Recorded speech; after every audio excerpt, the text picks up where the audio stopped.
What's going on, friends? It's Anton Daniels, and I gotta have a conversation with you guys about Teach Henley because you see how the sun is hitting me. This is no finesse, no makeup, no filters, no none of that. This is 100% Teach Henley. I use it in the morning as soon as I get up, right after I pray and brush my teeth, jump in the shower, and I'm hitting the streets because you never get a second chance to make a first impression. So even though they're giving you 40% off your first order, 20% off for life, even though you may get a free gift, forget all that, right? Because we would do this even if it was full price because it's worth that much. I'm in the streets, I'm kicking it with people when I see Dusties everywhere. You don't want to be them. You want to separate yourself. And the way that you separate yourself is self-care. Ladies get it for the fellas. Fellas don't wait for the ladies to get it for you. I'm about to hit the streets right now and I'm feeling confident. I'm feeling great. I mean, I already got confidence, but to have that extra boost of confidence, knowing that you've taken care of yourself and you set yourself apart from all of the rest of the sheep that's walking around making bad decisions on a daily basis.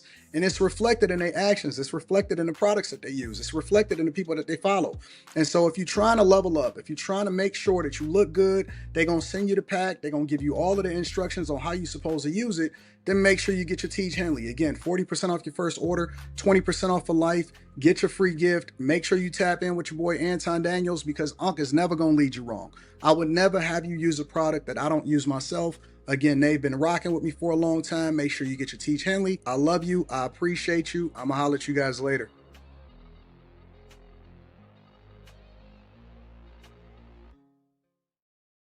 What's going on is Anton from AntonDaniels.com. I appreciate you guys for continuing to rock with me. Thank you for tuning in for another edition of the Millionaire Morning Show. I am your host, Anton Daniels. What up, what up, what up, what up, what up, what up to my friends and family? I hope y'all can hear me well. Is my audio good? Is my mic good? Mic check 1 2 1 2. We in the building. Shout out to the bag chasers. The link to the bag chasers is pinned to the top of the chat. And we get into it. What up, friends? Friends and family, I see you. Claude said, I'm good. Your car said, I'm good. Jesse said, my sound nice. Check 1, check 2. Chase Barnes in the building. What up, Treese? What up, Gerald Sparrow? It's Monday, April 6, 2026, year of our Lord. What up, chat? What up, what up, what up, K Cooper? What up to everybody in the building? Enos Luby says, hot D, time is time. I love it. Hope all is well with you. All is well. I can't complain either, even a little bit. Mimi in the building. What up, Mimi? What up, Rihanna? What up, PJ? What up, Sabrina? What up, Pint for Pint? Is that how you pronounce the name? Pint for Pint? Jason A-Team in the building. Treese. What up? Chris Cunningham. What up? What up to all of my friends and family? Shout out to all of the daycare workers. Shout out to the church members that's cleaning up the church after Sunday service. Easter was yesterday. Shout out to y'all. What up to all of my truck drivers in the building? Shout out to my unemployed people. Shout out to my unemployed women that said, you know what? I'm going to just take the summer off. I'm taking 2026 off. Yeah. What up, Goddess? Mario, Treese, Gerald, T-Mac, Azriel, Sonia Mills, Courtney Egger in the building. Mrs. Stoy. Prince says, what up? Point for point, pound for pound, it all fit. All right, I like that. Phoenix, I see you. Treese, Long Way ENT, Santarivas, PJ, Walk on Wood, Next Phases, Spaces. What up, though? Hey, you know what else I'm learning? You know what else I'm learning? I didn't know that this was a thing, but there are a lot. And when I say a lot, there are a lot of homeless people, regular everyday people that have jobs, maybe sometimes not so much so, maybe got laid off or whatever. And I'm not talking about the regular average homeless people that you see outside. I'm talking about people that's like guys that are bumming for a place to stay. I didn't know that that was as much of a thing as it is. There are a lot of guys that don't have a standard address and they're trying to figure out what it is that they're going to do on a daily basis. I seen a guy that used to be a security guard in a building that I would go into. And he's no longer the security guard in that building. And then I seen him in another building and I said, what's going on? And he was just hanging out, and it was late at night and he was just hanging out. I'm like, you stay here? And he's like, nah. And he just left it at that. I'm like, I think it's a lot of people that's just hanging out at places just to have shelter, but they don't want to project themselves as being homeless. Is it that bad out here, Keisha?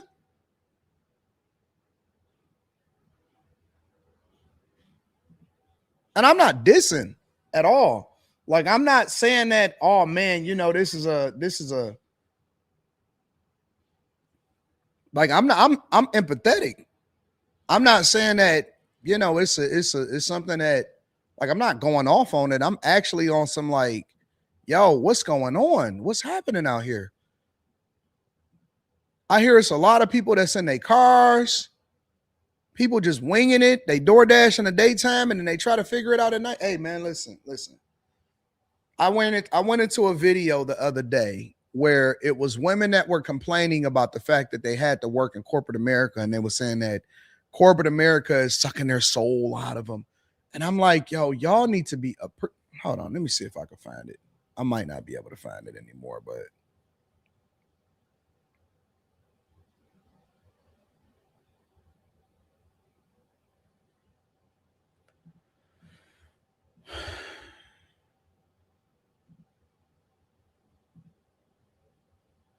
Mm-mm. Mm-mm.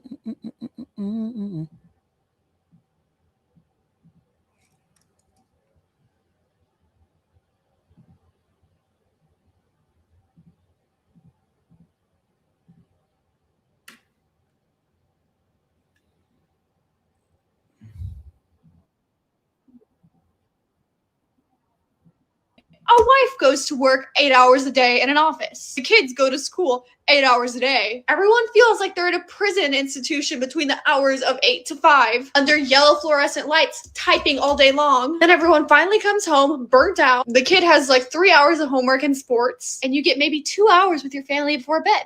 And then we only get 2 days out of the week where we're completely free to do whatever we want. We used to be outside. We used to be farming, living in communities. Now we're in front of screens all day long, in pointless meetings with micromanaging bosses. I cannot tell you how many meetings I've been in that have been completely pointless. All of this could have been a 3-sentence email. I have 3 bullet points worth of action items, yet it had to be a 30-minute meeting. But nope, I have to spend hours every single day in pointless meetings. People in corporate, what else are we using other than fireflies to not crash out at our job? I don't know if y'all realize, but you are very, very blessed. And I'm using this as an example, and I'm gonna use another video as an example, several other videos as examples to illustrate a point. Y'all are working from home. I remember a time where working from home was a privilege. Like, if you ever got, I come up in a space where you had to go into work no matter what job that you have, right? I don't care if you was working at a gas station, or you was working at the plant, or you was working in corporate America, or you was working for the big 3, or no matter what you was doing. I come from an era, and maybe this is why I'm so thankful and blessed, and I'm so fervent and making sure that I work my butt off every single day, because I don't leave nothing on the table. I come from an era and an environment where you had to go into work no matter what job you have. And these people are working from home, complaining about corporate America, complaining about, oh my God, I only have 3 bullet points worth of work. Why are you requiring me to sit in a meeting? You're sitting in a meeting, family. Like, I don't know what century or what time lapse we in or whatever. The goal was to ultimately have to be just sitting around chilling with Netflix on the TV, and you can go to your own refrigerator if you wanted to. Yo, to get to work from home. And now it's becoming that way again, because they're requiring a lot of people at least to be at the very minimum doing some form of a hybrid schedule. Yo, the goal was to be in the office smelling good with your teeth brushed and your lineup together, and be sitting there in a meeting just going, yep. And if you was able to able to work from home, oh my God, you never lost that job. You never lost that job. That was the goal to, hey man, listen, we chilling. All right, what we doing after this? All right, hold on one second. Let me make sure that I'm like, that was the goal. That's the era that I come in. I come from an era where, yo, if you was ever able to achieve this level of freedom and getting paid while you're doing it, it was almost like you was getting paid to just stay at home all day. I am sitting here, it is 3 p.m. on a Monday, and I am trying to figure out how the fuck I'm gonna do this for the rest of my life, because I've been burned out at work for quite a long time now. It's interesting because I started working in corporate America back in 2015, and I remember my very first day on my job. I remember how stressful and overwhelming it was, and I remember coming home and thinking to myself, like, how am I going to do this for the rest of my life? Like, this is just what people do. And that feeling hasn't changed much, and I haven't answered that question. I'm sitting here 11 years later wondering the same thing. Over time, just seems to get worse and worse. I mean, our government is actively finding ways every single day to just beat us into the ground more and more so that we have absolutely no energy to make anything better for ourselves. I guess. How do y'all have no energy if you working from home?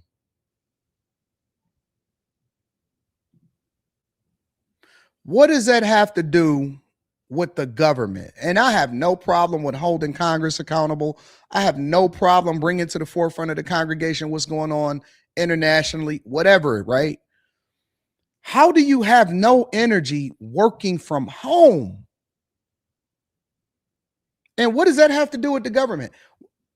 We are in an age and an era where everything is just blame the government.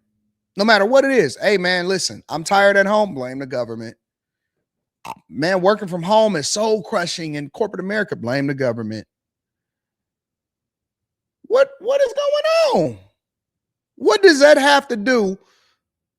Because we can argue. We argue in here all the time about, yo, are you liberal? Are you conservative? Are you Republican? Are you Democrat? Do you agree with the president is doing? What does this have to do with the price of tea in China? I just want to say, if you're also feeling this way, you're not alone, and you're not weird for having those feelings. You're not crazy for feeling burned out at work. You're not lazy. You're reacting normally to a very inhumane way of making people live. A very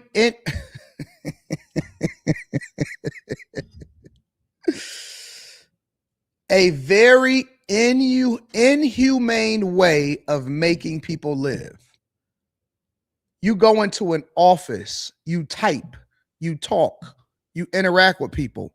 If you go into an office, most of these people that are complaining are sitting at home and doing nothing. What is inhumane about looking at a computer screen, making a decision, and basically just doing what you're told? You couldn't even make me quit that type of job. I got to get fired or I got to get some kind of severance. You gonna have to, like, what did they used to call it? Quiet quitting, when you really got another job or you really got something else going on, but you're not just gonna let them know because you're gonna keep getting the paycheck. Bro, what we talking about? Honestly, there are people that are living in their cars, trying to figure it out every day. And these people are complaining today.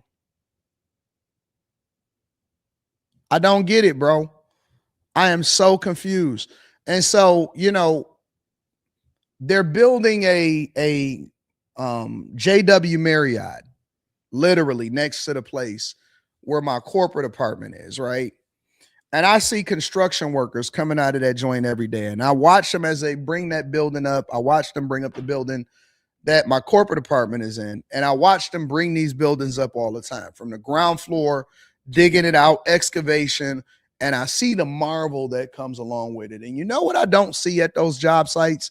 I don't see a woman in sight. I don't see one woman. The first woman that I see come on these job sites, and I've been watching them put this building up. I took a tour through it the other day. The first woman that I see come through that building is usually a leasing agent or a person that's going to be at the bottom floor or something like that. They're a marketing chief. I don't see a woman on the site, not a plumber, not a millwright, not a concrete pourer, not a driver of the concrete trucks. I don't see the elevator inspectors. I don't see not one woman at that job site. And you know what else I don't see? I don't see one man complaining on the job site. They was working on Easter. They climb up into them tall cranes all the way up into the sky, and they doing all of the work and stuff like that. And I don't see none of them complaining. None of them. And you know what else I see all throughout the plants, the auto work, all of this stuff? Hey, jobs, opportunity, jobs. Hey, listen, new job, $30 an hour, $40 an hour, $21 an hour, new job. I see jobs everywhere.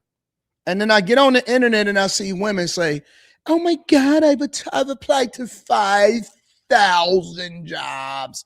And first of all, I'll be thinking to myself, you lying. You got to be lying, because how do you keep track of 5,000? How do you apply to 5,000 jobs and not keep, first of all, applying to a job is a job. I see jobs everywhere. I see jobs at the stores, grocery stores, this and that, construction, auto plant, post office. Post office is always hiring. I went into the post office so that I could ship off the plaques to the rest of the team on room 9. And, you know, I walked in because the post office, the one downtown, this post office downtown is, you know, it got the inside part where you can actually ship stuff off. And then it also has, I guess, an attached like warehouse and where they do all of the sorting and all of that stuff like that.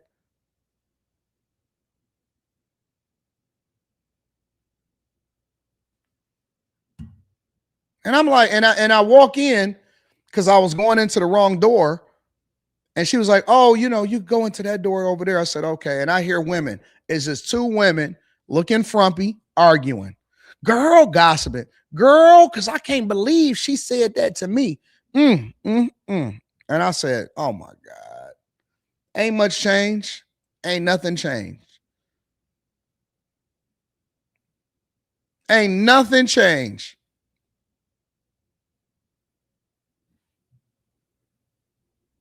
Amazing. And then I go and I'm talking to my homegirl, and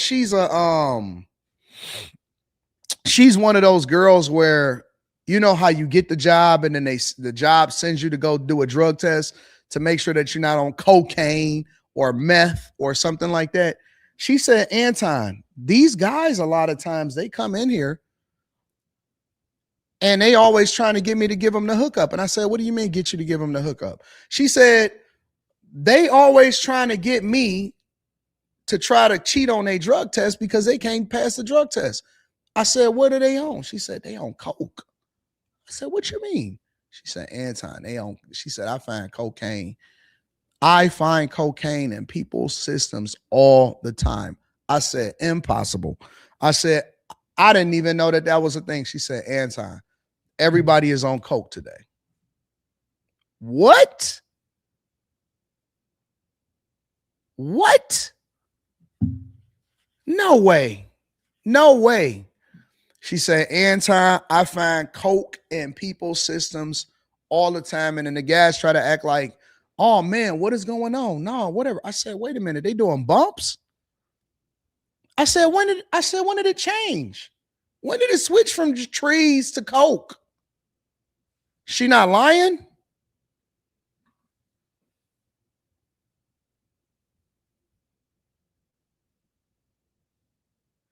I couldn't believe it when she said that. She said, Anton, more people are on coke than you can ever believe. I said, well, why would they do that? Because first of all, I was perplexed because I was trying to understand when did we switch to coke? I didn't get the memo. When did coke become the thing of the community?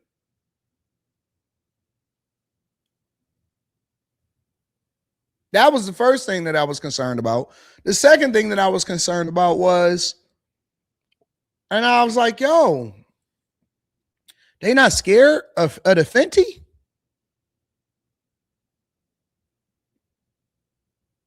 I would be terrified.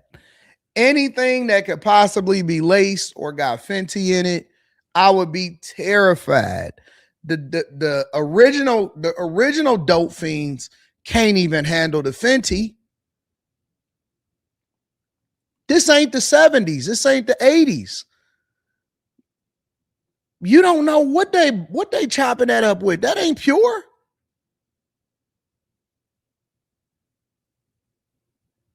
I would be freaking out of my mind. Ain't no way in the world you can get me to do a bump.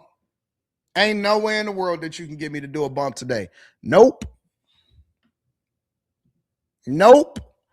I would never even do it. Listen, I wouldn't even do, if I'm some of these guys out here, I wouldn't even do, the trees ain't even safe in the streets no more.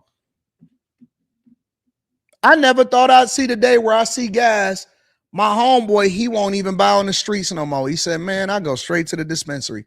He said, it's so cheap at the dispensary. I said, it's cheap. I thought it was supposed to cost more. He said, man, it's cheap at the dispensary. He said, man, I won't do nothing. He said, the street stuff, you can't trust it no more. I said, you can't even trust trees in the streets? He said, you can't trust it, Tom. You can't trust nothing. He said, I ain't trusting nothing no more. I said, man, it's a bad day for the dope fiends. Coke ain't pure. Meth is all messed up.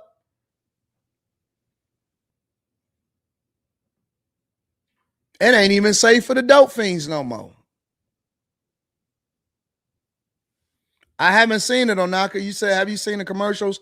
They pushing on the teens for administrating Narcan if someone OD. That's crazy, bro. That is so crazy. Theo Vaughn said the same thing. That's why he's sober. Good gosh. This is the first day of my fast. So I'm trying to get clear. I'm trying to get pure. I'm gonna be fasting for the next 28 days, 28 to 30 days. So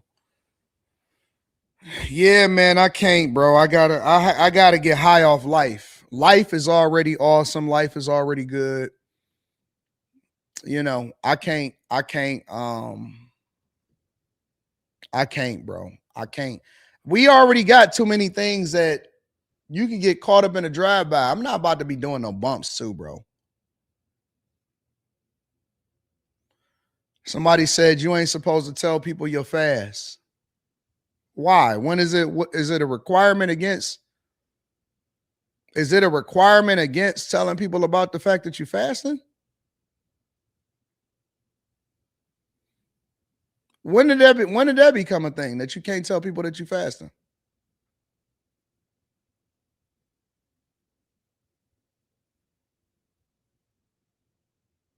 Who wrote? Wait a minute. Who wrote that rule? It's a secret between you and God. What's the secret? Why is it a secret? I didn't know that it was a secret. I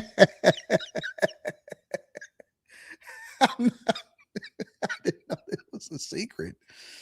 All right. Well, that's that then.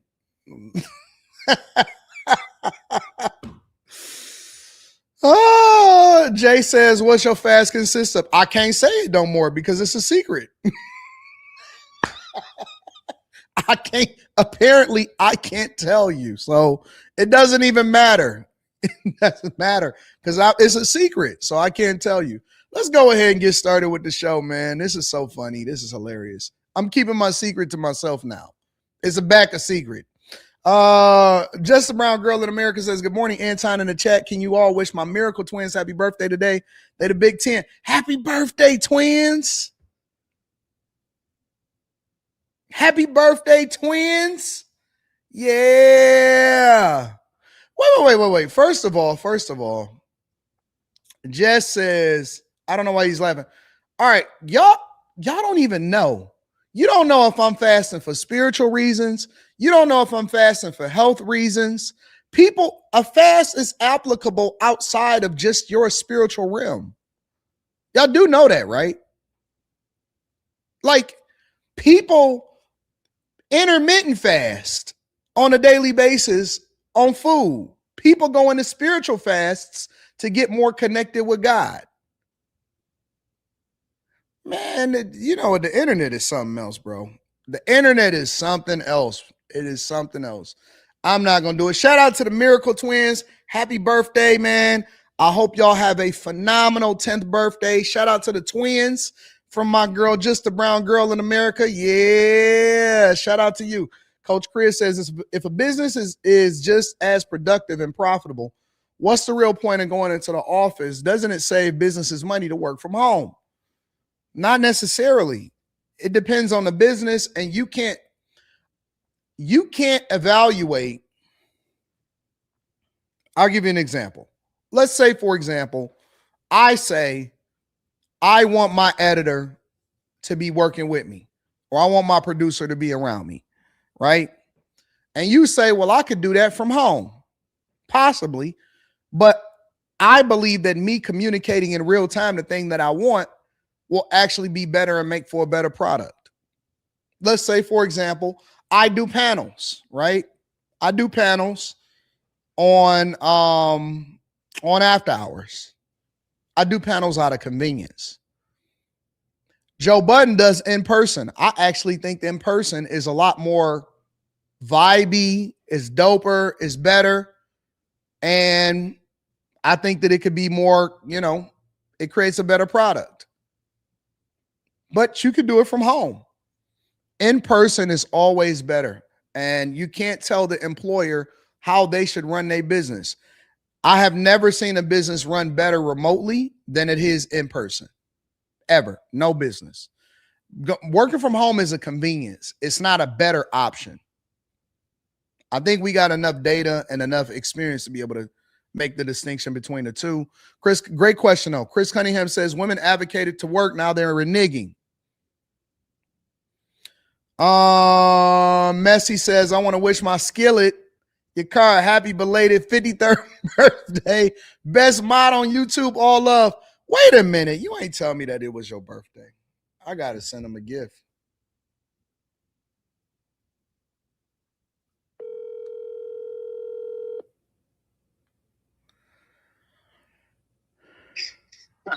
It's your birthday today? Yesterday was my birthday. Oh, man. Happy birthday. Why you ain't tell me? You know I would have sent something immediately. Man, I ain't worried about that.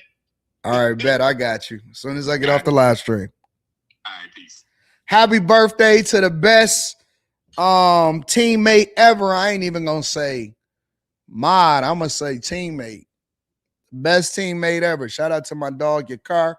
Happy birthday to the G. All love.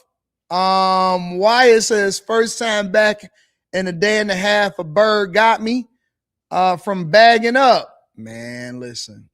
Run up a bag, get that check. Get to it. Happy birthday to your car. Five Brown says, my dog, your car told you to hire him, AD. Oh, your car take all my money. The car take all the money. All the money. Your car makes so much money, bro. He make all the money. All the dollars. Absolutely. Happy birthday, your car. Everybody wish him a happy birthday. I heard it was a team. Let me get back to the money. Get back to the tube. Let me see what's happening. All right, so let me just give you all a little bit of insight. I definitely want to make sure that it's a lot of things I want to get to today. Trump got a press conference scheduled for 12:45 p.m. Eastern. So we're going to definitely get to that. I want to get over to New York. It's a lot going on out in the streets today. So we just going to kind of wing it. Because once I seen that Trump had a press conference scheduled, I definitely wanted to tackle that and I wanted to get into it. So we're going to get into Iran negotiations, fighter pilot downed. I want to go over to New York because I heard it was a teen that was slashed.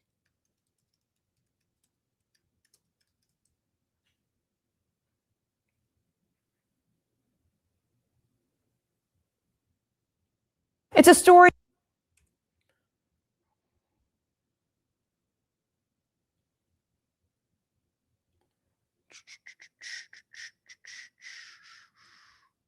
It's a story you'll only see here on 12. A mother and son watching the moments the teenage boy was attacked after school by a group of 3 knife men, brought to tears after realizing they were trying to stab him in the neck. Police still on the search tonight for that trio. News 12's Mike Lamort has the story tonight. Hugo Reyes and his girlfriend were just trying to get home yesterday after school, but police say these masked men.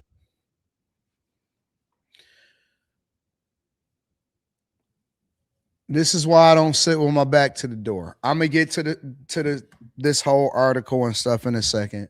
This is why I don't sit with my back to the door. This is why I walk on the inside. You know what I'm saying? I walk between the street or whatever when I'm walking with somebody. This is why I'm always looking around.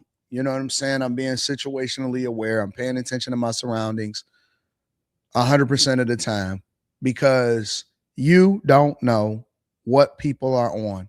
At any point, you could be unsuspecting. You chilling, you vibing, you not walking, you not paying attention to your surroundings. I don't look at guys and say, oh man, you paranoid, what you got going on. I look at people that are more always paying attention with their head on a swivel as people that understand what's going on in the culture. As people that understand what's going on. When I go into a restaurant, just by default, it's not even something that you try to do. You just put your back to the door because you need to be paying attention to everything. And you're not even actively looking. It's just in your peripheral. You know what I'm saying? You can see it. You can see this person walking around. You see that person walking around. You see what's happening at the bar. And I don't expect for nothing to happen at all, but I'm aware of what's going on around me. He never even seen it. They running from a block away, and he never had a clue at all.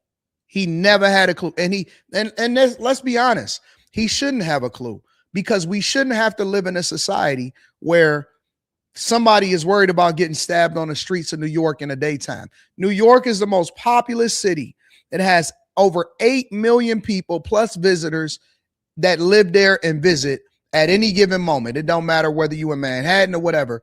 Nobody should be worried about getting popped off and getting stabbed in the streets of New York in the daytime from somebody. And that's how you know that a lot of these liberal cities, the crime, the corruption, y'all thought that Mom Donnie was going to go out here and fix everything. Good luck with that. Good luck with that. This is crazy. I'm looking at this for the first time. I seen somebody sent it to me in my email. I said I'd check it out. Had other plans for the young couple. One of them running by with a knife can be seen trying to stab the 16-year-old in the neck before chasing the high schoolers down the block. Hugo ran home as fast as he could, knowing it could have meant... Oh, my boy got jets. He didn't even wait on the girlfriend. He got the heck up out of there. Hey, my boy got jets.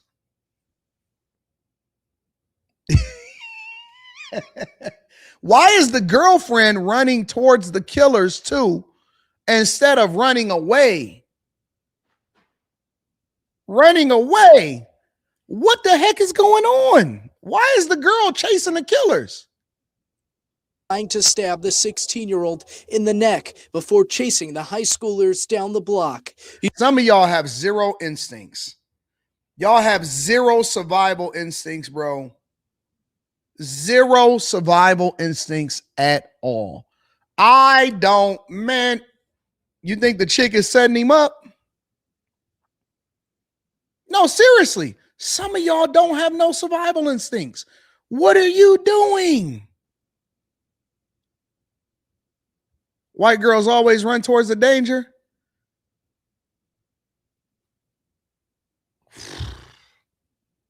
What are you doing? Why are you running towards the fracas? What is she doing? You said she knows them? Probably. Hugo ran home as fast as he got could, jets on knowing it could have meant life or death. Take my son away from me for no reason. The teenager and his Hey, get that boy on the track team on the low, though. On the low, he is wasted talent. He was gone. He was putting distance between both of them like it wasn't nothing. mother watched the attack in horror as we gathered surveillance video. And he had a book bag on, coats, all kind of junk. He was trying to get him some box. Believing Hugo's attackers were on a mission that afternoon to kill him. I don't even know their name. I don't know what school they go to. Look at this dude. Some chicks with the baby hairs, bro. They probably don't even know me. Hugo and his family now left with more questions than answers. Back at the scene of his unprovoked attack near 2560 East Tremont Avenue. What's in your head to like go harm somebody that has not done nothing to you? The aspiring mechanic says he's lucky to be alive, showing us his wounds while he was at the hospital. The knifeman was fast, but Hugo's jacket caught most of the blade. Thank God I'm here today to like talk to my mom, laugh and cheer over my mom, talk to my siblings and stuff. Hospital, and 2 stitches later, his family is calling on other kids to stay alert. Please be aware of your surroundings. I could have been right now planning for a funeral for my son. A family relieved to be together tonight, but seeking justice as police search for Hugo's attackers. So wait a minute. Y'all just sitting there walking around like it's not that big of a deal? Y'all just chilling? So you just winging it?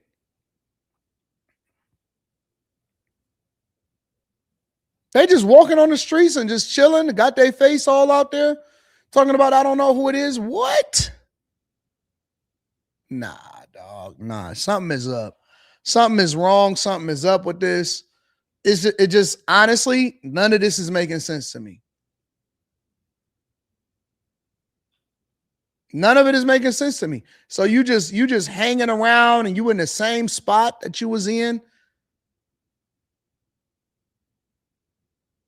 just a second ago when they tried to take you out? Why does this look weird to me, bro? Is anybody else off on this? Like, yo, you just comfortable? If you look back and you look at the surveillance video, the surveillance footage, and see what they tried to, like, this wasn't like a fight and you just got nicked up. They cocked back and he tried to stab him in the neck, stab him in the side of his face.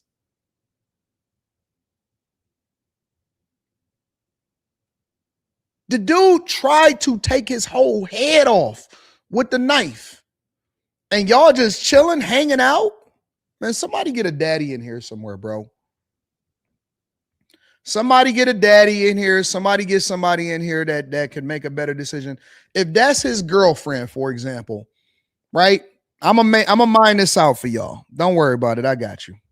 If that's his girlfriend, for example, where is her parents at? And why is she still hanging around him? If my daughter came in the house and said, my underage daughter came in the house and said, Dad, they tried to stab such and such. And I said, well, how do you know? Because I was with him. Time to move. You can't hang out with them no more. Sit down, you grounded, go in your room. Ain't nothing else to talk about. What are we doing? You think that I would let my daughter go back out there and hang out? Where is the parents at? Where is his daddy at? Where is her husband or her daddy, his daddy, to say, hey, man, hold on. No, wait a minute. Who is it? You don't know who it is? No, chill out for a second, bro. Calling the school. Hey, he not going to be in school today. Matter of fact, he not going to be in school for the rest of the school year. Can you send his work home? We going to figure this out. All of this type of stuff. I don't get it.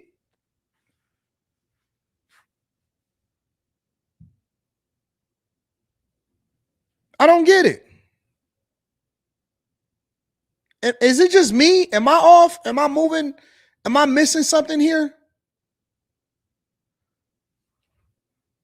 That's what my parents did. Yep, they put me in private school immediately. Immediately. That's exactly what my parents did. When the minute that they thought that I was in too much, that I was starting to get a little bit in too deep, When they didn't think that it was gonna be, you know what I'm saying, that I was doing what I was supposed to do, pull me out of there immediately. Wasn't nothing to talk about. They wasn't trying to figure it out. None of that. Hey, out of there. Time to go. I think that it's an epidemic of men that are not around, that women are raising these kids by themselves, bro. It's bad. It's very bad. It's very, very bad. And it's like nobody gets it, bro. Nobody understands the importance of what's going on out in these streets, bro.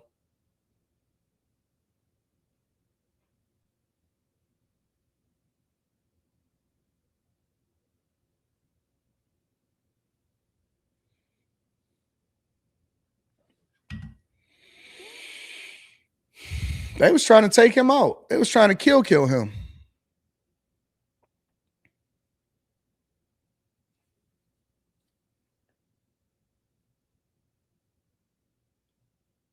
A guilty plea this afternoon from one of the defendants charged in the murder of Chicago police officer Ariana Preston. Preston was shot in front of her Avalon Park home in 2023 during an attempted robbery. Only on CBS News Chicago, our Suzanne Lemonnier spoke to the victim's mother about what comes next in the case. Many in the courtroom wiped away tears as Preston's mother read her victim impact statement, reliving the day that she says her life changed forever. The mother of murdered Chicago police officer Ariana Preston spoke in courtroom 504, surrounded by loved ones and her daughter's colleagues. In her victim impact statement, Dion Moon said to Joseph Brooks, one of the 4 men charged in her daughter's murder, when talking about the 55-year sentence he agreed to, "You're doing 55. I've got it for life." There's not enough time to give him. Ari can never come back. I'll never get her back. On May 6, 2023, prosecutors say Brooks and 3 other defendants tried to rob Preston as she was getting home from work and in uniform on the 8100 block of South Blackstone. Brooks shot at Preston. She was able to return fire after being shot multiple times. She would later die at a hospital. The motive behind the 4 men's day-long robbing spree? To get money, to have a gathering the next day. For a barbecue. I just...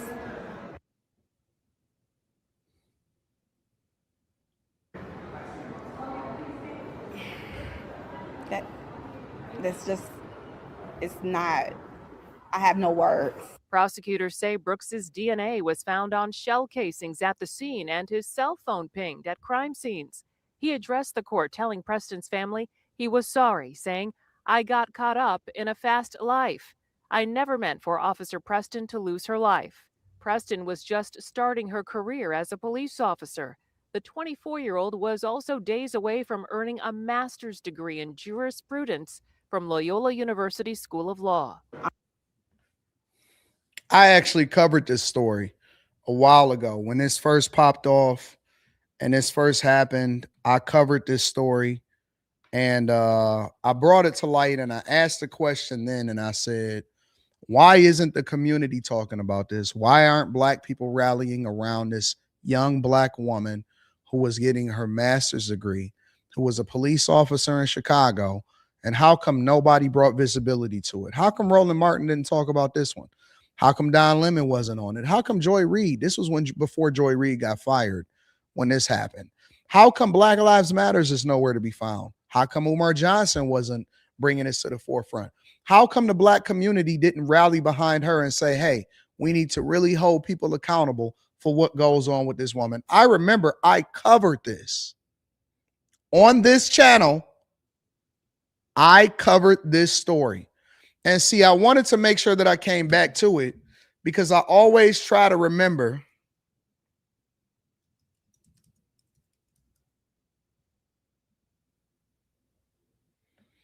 to make sure that I remember what happened.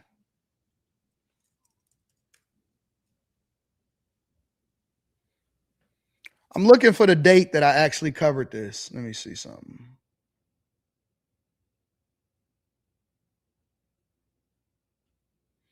Man, it's so many different ones.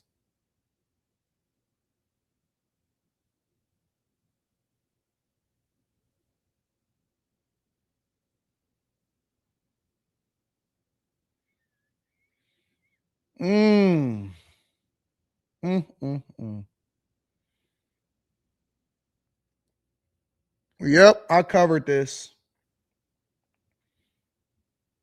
And about a year later, they just now starting to do it. But this isn't the only police officer that died in Chicago. There's been multiple police officers that died in Chicago.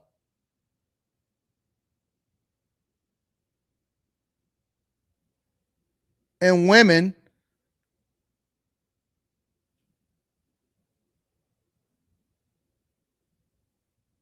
And nobody comes to their rescue.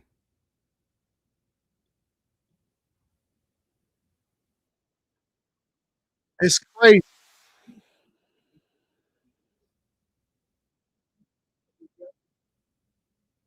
It's been multiple police officers. It's been male police officers, female police officers, people killed all throughout Chicago.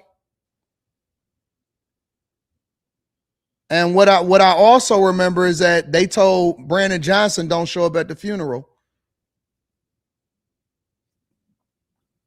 because they didn't mess with him either.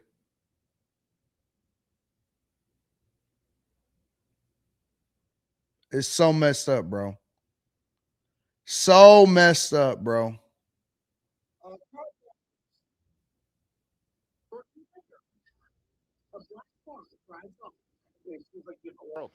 The idea that that's crazy, man. Yep. It's crazy. This woman was beautiful, a beautiful spirit, a beautiful soul, and they just took her life, bro. I'm going to stand in her shoes. I'm always going to be at the forefront for her, no matter what. Rain, sleet, hail. She was gorgeous too. And they took her life because they tried to rob her and carjack her, and they seen her in uniform, and it didn't even matter. And they was doing it because they was trying to run up a bag so that they could do a barbecue the next day. That's crazy, bro. The regard that we have for human life is nothing. We have zero regard for human life. It's nothing. We don't look at it like it's a thing. We don't think that it matters. We don't have no regard for human life, bro. Anton, did I see the 2 kids killed outside of the Chicago school? 2 kids killed outside of the Chicago school? No. I'm not even surprised anymore, bro. And more importantly, I'm not surprised that nobody that supposedly is pro-black or in the community, and it's not even just the big content creators or the big news outlets and agencies. It's black people in general. Don't nobody care about this girl? Nobody cares about this woman. They never did a report on it. They never asked for justice for her. There was never justice. You know why? Because she's a police officer. It didn't care if she was a black woman. They didn't care that she was getting her master's degree. They didn't care that she was young. They didn't care that she was beautiful. They don't care about you if you don't fit into the nice, square, perfect box of being a broke, pro-black, complaining online about the systematic oppression of black people. They don't care about you. They're not going to report on you.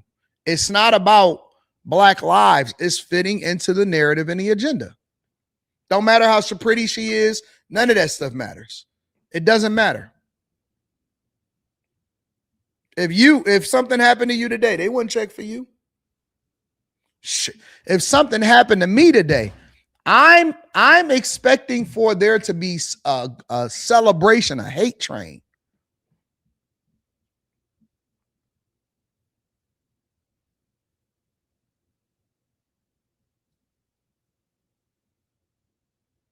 We the only culture. Well, no, let me back up. Hateful people in America are the only ones that cheer death. They cheer death. Let me give some acknowledgement to my dog, Mike that dude. I appreciate you, Mike that dude. Hold on, let me acknowledge these cash apps and super chats. You know, I never try to forget y'all. I always want to make sure that I acknowledge the people that support the platform the most. Shout out to Mike that dude, man. Man, you are the most consistent person I've ever dealt with in my entire life, bro. Sean J says, morning, Anton. Have you seen Colion Noir's video about Brandon Johnson costing taxpayers $30 million for his security detail of 150 officers? I haven't. I'm sorry. I have not seen it. I'm sorry. I haven't seen that. Thank you, Sean J says. I haven't seen it at all, though. How did they get that number? Slow Money says the New York exodus is real. I see more New York tags here in Miami than I did when I was in New York. Why do they move to Miami, though? Y'all know Florida is a large state. Why pick Miami? I'm not sure that I would move to Miami. I don't think that Miami is for me. I love Miami. I'm not sure that fast pace, or even if I am around Miami, it wouldn't be Miami. It would probably be Coral Gables, something like that. You know what I'm saying? How come people don't think about Tampa? They don't think about no other place except for Miami. Why is Miami at the forefront? Or why not go into the surrounding areas of Miami? Why is it always Miami, Miami, Miami, Miami, Miami? You know, Florida is bigger than just Miami, right? Naples? Oh, man, I haven't even seen Naples yet. I haven't visited Naples yet. Am I getting old? Am I aging out? Have I seen too much? Have I done too much? Have I? Damn, I'm about to be 44 on the 13th. Maybe I've aged out. I was talking to I think I told y'all this. I was talking to my rep at the Pistons, and he said, Anton, do you want, you was telling me that you was complaining about, sitting courtside and stuff. And I told my rep, I said, man, I'd rather have a suite. I'd rather have a suite. He said, what you mean? I said, man, I did all of this. I seen it all. I've been on the court the whole time. I said, bro, this might be my last year doing this. If y'all can't get me a suite, I'll pay more money for a suite to just sit up and be chilling, and I can eat my Skittles. You know what I'm saying? I don't even want to go into the Players Club no more and to be going in there and I want to go up to my suite and be sitting and enjoy the whole show and go home. I had to get through the traffic for the Lakers game because I stayed all the way to the end. I said, oh, this is what y'all deal with in traffic? Oh, no. SG Shadow says kids that are in debate and chess club don't have iced out earrings. That said, he probably got beef in the hood and someone took him up on the challenge. It's crazy, bro. It's crazy. Chris Cunningham says, we knew it was bad, but not this bad. These kids are showing it, and they don't have men in their lives. See woman being at work. Wisely says, Anton, did you see the 2 kids killed outside of the Chicago school? Why do y'all keep telling me that? Yeah, the LCA suites is nice. They are really, really nice. Anton, go to states with open spaces. No. No, that beans greens. That is the misconception. I like cities. I love cities. I just want to be able to get around in cities in a controlled way, like I like being in the cities. I don't like being in a crowd. I like going to concerts, but I don't want to be in a mosh pit. Is that a better comparison for you? I like going to events, but I like going through the back door at events and enjoying the event. I love cities. I don't want to get caught up in no foolishness. That's all I'm saying. So I'm not trying to be isolated. I'm not trying to be in an open area where it ain't no neighbors and none of. No, I like neighbors. I just like the right neighbors, right? I don't want to argue with the neighbors. I want to have a good relationship. And I want to, hey, I like your flowers. I like people. I don't like the wrong people. That's what I'm on. I love cities. I love all of that. I don't love all of the other stuff that go along with it.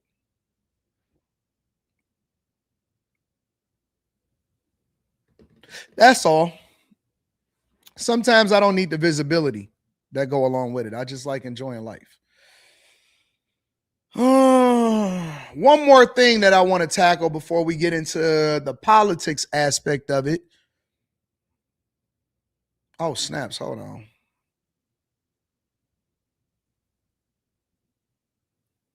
I'll deal with that tomorrow. Attorney for teen accused of killing a 7-year-old in Atlanta asked judge to throw out the client's admission.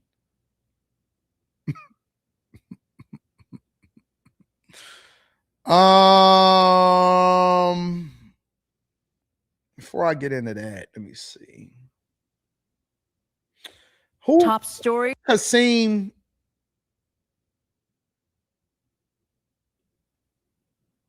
Soleimani. Y'all know who Qasim Soleimani is? Oh.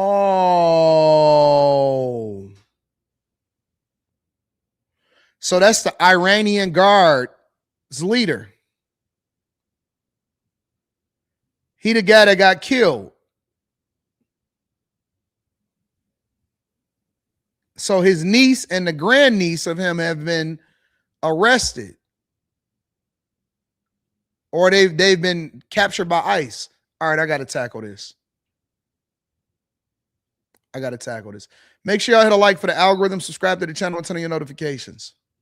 Tonight, the niece of a slain Iranian general and her daughter arrested by ICE here in Los Angeles after their green cards were revoked. Secretary of State Marco Rubio says they voiced strong support for the Iranian regime. Fox 7's Rachel Aragon joins us now live from Tujunga, where the two had been living. Rachel.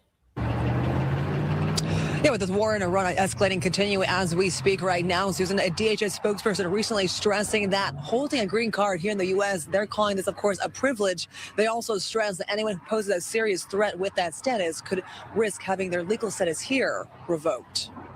Actually, I was surprised, and it was quiet everywhere. So residents living along this serene and quiet Tujunga neighborhood shocked to learn about their next-door neighbors, the niece and grandniece of slain Iranian general Qasem Soleimani. The two were taken into custody by ICE on Friday. I wasn't home, but my wife told me that they've been like an hour.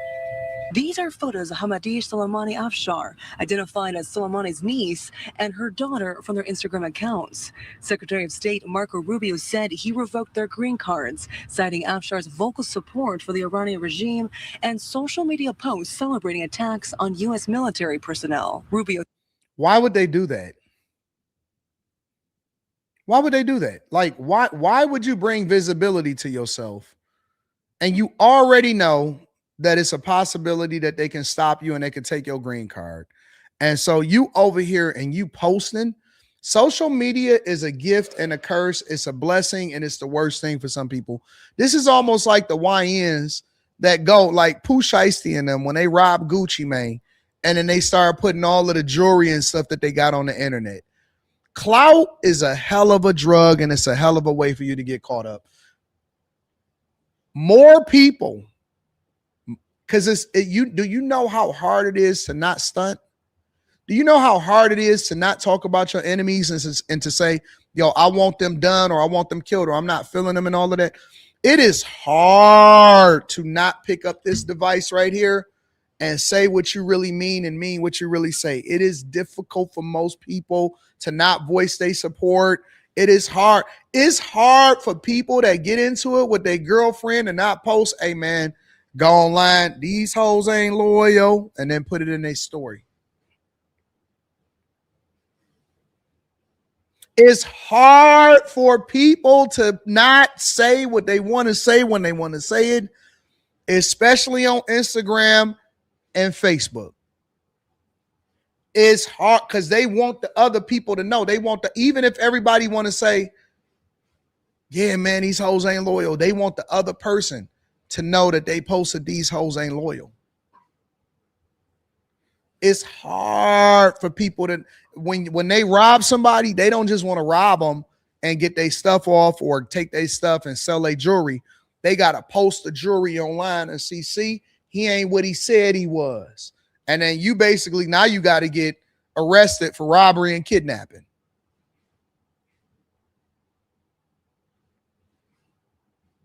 It is difficult. Bro, you are the niece, the grandniece and the niece of an Iranian commander that get killed in Iran, and Trump is saying, hey, man, it's up for y'all. It's up 100%. And you going on the internet and you posting stuff and you got a green card that could be revoked. Is you dumb? Are you stupid? Clout, man, clout is a heck of a drug. I see these women get online and they be telling story times and I be thinking to myself, stand to that relationship. People care more about likes and feedback and comments than they do about regular life. Regular life, I'm going to get back to her in a minute. Regular life is not as a dopamine hit to most people. You know how I always say guys that kiss and tell is corny to me? Like guys that name names of the women that they sleep with or say, yeah, man, I knocked that down. You know why that's weak to me? Because they get just as much of a dopamine hit. When they messing with the chick, the thing that's in their mind is, oh, man, I can't wait to tell the homies. They get more of a dopamine hit by saying that I knocked her down than actually knocking it down and enjoying the moment that they had with the chick. They're there for clout. They messing with her for clout. They not messing with her because they actually are interested in messing with her and getting some box. The clout is more important than the actual interaction that you have with a human being. It's not enough for you to just get a baddie, be with a baddie. You know what I'm saying? She doing everything and anything to you and all of that stuff. Instead of you just, you know what, man, I live a great life. You feeling like you on top of the world. Life is good. Your money is right. Your cars is right. Your chick is right. Everything. It's not enough for that. You got to make sure that you tell people, hey, man, look, this is who I'm knocking down. And it's like, then she looking at you like, oh, you one of them corny ones. Because being corny is a personality trait. It don't have nothing to do with if you're smart or if you're a thug or if you're in school. Like you could be a real one as a graduate. You could be a real one as a with a master's degree. You could be a real one that made it out the hood that don't necessarily have to say nothing, but you just celebrating it. And just because people don't know you came from the hood don't mean that you're not a real one, because that's the whole goal, was to get out of the hood. It's dudes every single day that knock down some of the baddest chicks and they not tripping about it. It's just slow motion. You know what?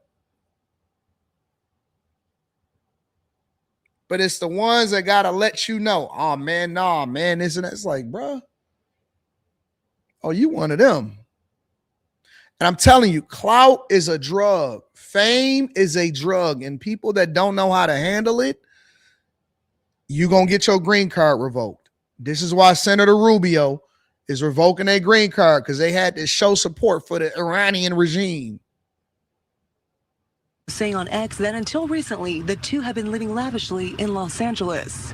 In the post, he goes on to say the Trump administration will not allow our country to become a home for foreign nationals who support anti-American terrorist regime. Neighbors say the two kept a relatively low profile. I mean, did you ever see them come by? No, I never saw them. Hey, so look at homie. Hold on, check this out. Relatively low profile. I mean, did you ever see them? Look at dog. Listen, you ain't always got to say you got money. There will be signs. I see a BMW X7. I see a Mercedes truck over there. I see some other cars over there. And he live in Cliffside. You ain't always got to say it. Sometimes there will be signs. I'm surprised he even doing an interview. There will be signs. He probably got $250,000 worth of cars, and that ain't even the ones, you ain't even lifted up the garage yet. Got on a black shirt, chilling, hair slicked back. There will be signs. Yeah, he got on the AD shirt. He got on the uniform. He got on the money. I felt so bad after stunting on them yesterday. I said, well, it's Sunday. Let me go ahead and stunt. I felt so bad after stunting because I was thinking to myself, oh. Come by? No, I never saw them. From time to time we did. It wasn't all the time. The world is a safer place without these monsters. This is President Trump in 2020 after Soleimani was killed by a U.S. airstrike in Baghdad. DHS says his niece, Afshar, entered the U.S. in 2015 and obtained a green card in 2021. And the niece and grandniece right now of Soleimani are still in ICE custody, waiting removal proceedings from the U.S. We should also mention Afshar, the niece of Soleimani. Her husband is also barred from entering the country. Pre-live tonight, I'm Rachel Aragon. I'll send it back to you. Rachel, is this a unique situation, or has the State Department pulled other people's green cards in relative to the Iranian conflict? The State Department also just addressing that soon. They said actually recently they also removed the legal status of a daughter of a high-ranking Iranian official as well as her husband. But as we heard right now from the department itself, they're calling, of course, a green status a privilege, and anyone posing any kind of threat, especially aligning themselves with the terrorist regime, runs that risk of having their status. So if their country is so great, right? Because a lot of people like to say, oh man, these places are so awesome and all of that. If they countries are so great, why are they here in the United States of America? If all of these officials love their country so much, why are their relatives and why are their nieces and their daughters and their grandnieces, why are they over here in the United States?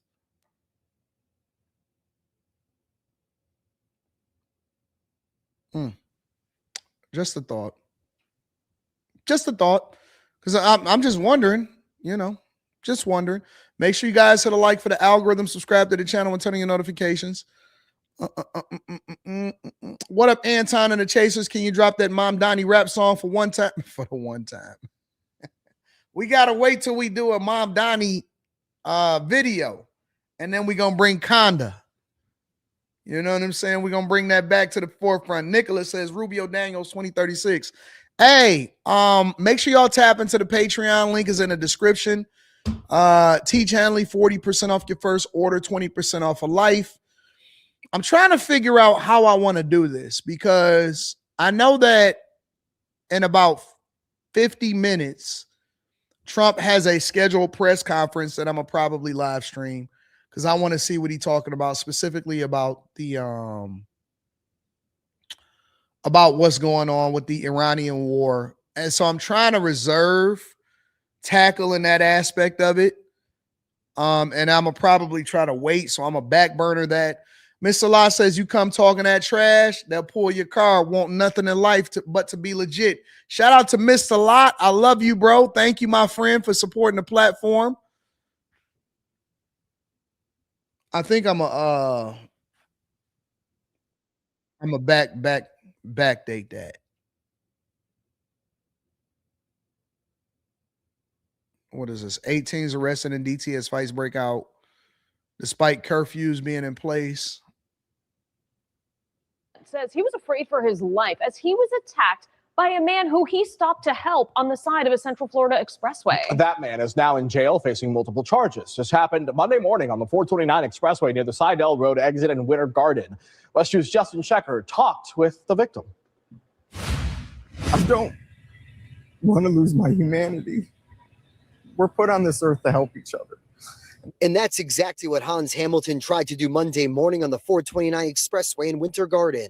I saw a car crash. I saw a door open. So being a good person, any human being would see, you would just pull over to check. As Hamilton parks his Tesla, the man in the red t-shirt appeared to be lying motionless on the ground next to a white Lexus that had slammed into a guardrail. I rolled down my window. hey, are you okay? Are you okay? No response. So I'm thinking, this person's dead. So I open up my car door. As soon as I opened that car door, he was off that ground. So he was waiting. This video from a camera in his car shows the man hop on the hood of the Tesla, and he starts stomping on the windshield. So that's on a little incline at 429. It pulled me out of my car. As I was falling backwards, he was jumping off the roof on top of me. And that's when he started kicking and pummeling me. A different camera captured the ambush attack and the man repeatedly punching his head. I know on the back of my head, they counted 8 different bumps, plus the kicks to the jaw, which I can finally today, I'm able to eat a thin sandwich, but I still can't open my mouth all the way. Hamilton says the suspect, later identified as 44-year-old Daniel Coleman, threatened to take his life. The whole time he's hitting me, he's telling me he's going to kill me. And he didn't just tell me. His eyes were void of any humanity. I believed it. So when I was fighting, I knew the last thing I was going to see was not that ground. Hamilton explained how he managed to get off the ground and away from his attacker. I cannot beat him strength-wise. So I have to try to incapacitate him. So I think I was pummeling in his jugular vein in his neck. Deputies arrested Coleman for battery and... Well, let's mine this out. Before we get to the meat and potatoes, let's be clear. You are not pommeling.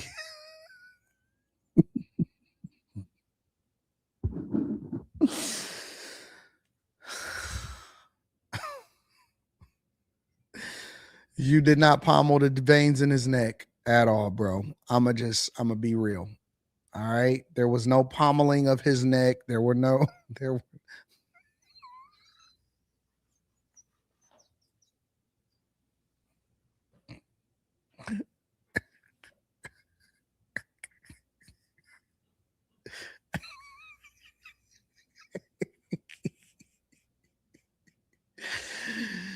Put a hand up. At least pinching. Did you at least pinch the bee?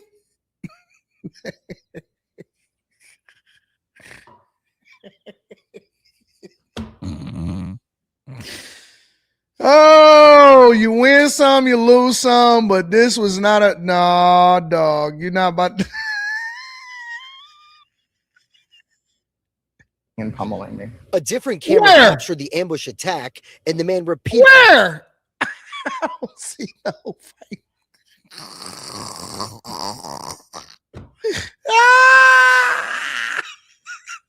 No, listen.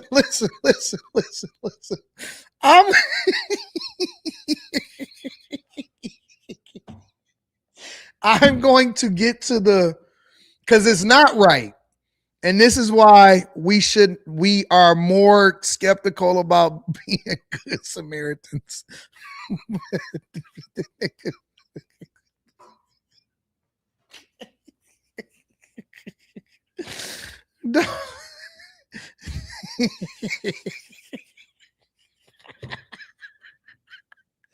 Yo,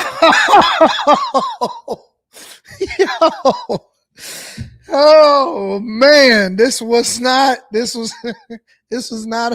did not defend yourself. There were no, there was no, hold on, let me get it out of his words again. I want to hear his words because maybe I'm misunderstanding what he was saying. And to take his life. The whole time he's hitting me, he's telling me he's going to kill me. And he didn't just tell me. His eyes were void of any humanity. I believed it. So when I was fighting, I knew the last thing I was going to see was not that ground. Hamilton explained how he managed to get off the ground and away from his attacker. I cannot beat him strength-wise. So I have to try to incapacitate him. So I think I was pummeling in his jugular vein.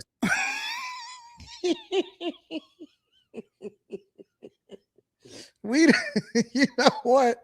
This is the most unserious show on the internet. This is the most unserious show on the internet. At least they didn't have to show the footage of him getting pommeled on the side of the road. They could have at least gave him that. That dog, I think that the news did him dirty, bro. The news did him dirty. You can't show. Kicking and pummeling me. A different camera captured the ambush attack and the man repeatedly punching his head.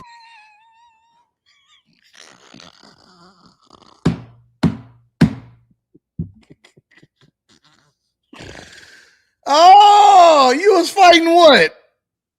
Fighting what? Fighting to stay conscious? Man, this is one-sided. This is a one-sided mollywop. I would have to break up with my girl if my girl seen me getting pommeled like this, and then I go on the news and I say, yo, I couldn't beat him strength-wise. Bro, you better be Macho Man Randy Savage. I'm not going out like that. You got to go. I ain't even calling the police. You might just have to go to the upper room. You got to go to the upper room. I'm not taking no beat down like that. Nope. If you get the best of me on a 1v1, then you just got the best of me, but you can't come out unscathed. You can't come out unscathed. If I was doing a good Samaritan and then you just start pommeling me, man, you got to go. You got to go. You got to go to the upper room.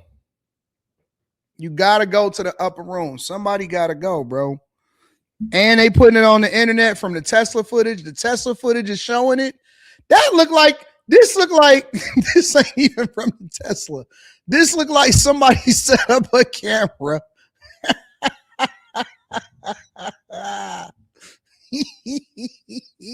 This looked like somebody set up a camera and was like, watch me whoop the dog brakes off this guy. Because I was feeling sorry until he said that he was fighting in his jugular. I was, where? I'm going to get the strap. I'm getting the strap immediately. As soon as I get up off the ground, I'm getting the strap. Because he got up like, oh my God, my neck and my back. Nah, man. I'm going to get the strap immediately. And Batman couldn't get this information out of me. I cannot beat him strength-wise. So I have to try to incapacitate him. So I think I was pommeling in his jugular vein in his neck. Deputies arrested Coleman for battery and criminal mischief for what he did to Hamilton and his car. And he's smiling he ain't got a scratch on him. He smiling. He think he did a good job. He's also facing charges of resisting with violence, as well as assault and battery on the first responding deputy. He attacks the cop. Cop's on the ground rolling. What do? 4 broken ribs. Jump on the ground with the cop. And at that point, somebody ran across the street, across the freeway. He broke 4 ribs. He broke 4 of your ribs. And we're all trying to get this guy cuffed. If he broke your ribs, that means he was stomping you too. That's the footage that we didn't get. The only way that you get 4 broken ribs is if you monkey pounding a dude. You stomping him. You ain't fighting his jugular. That guy he had to be high on drugs. Still fighting. Hamilton also suffered a brain bleed, multiple contusions, and a concussion. Physically, the body's doing what it should do and it's healing, but it's very painful. 4 broken ribs is no joke. Mentally, it's a little more difficult. He says he's grateful for the kindness of strangers who are making donations on his GoFundMe page for his auto and medical bills. So the point is, there's still kindness in the world. People are donating that don't even know me. And I'm very thankful. Covering Orange County, Justin Shecker, WESH 2 News. Listen, I support him. And even though it may not have went the way that he wanted to, all jokes aside,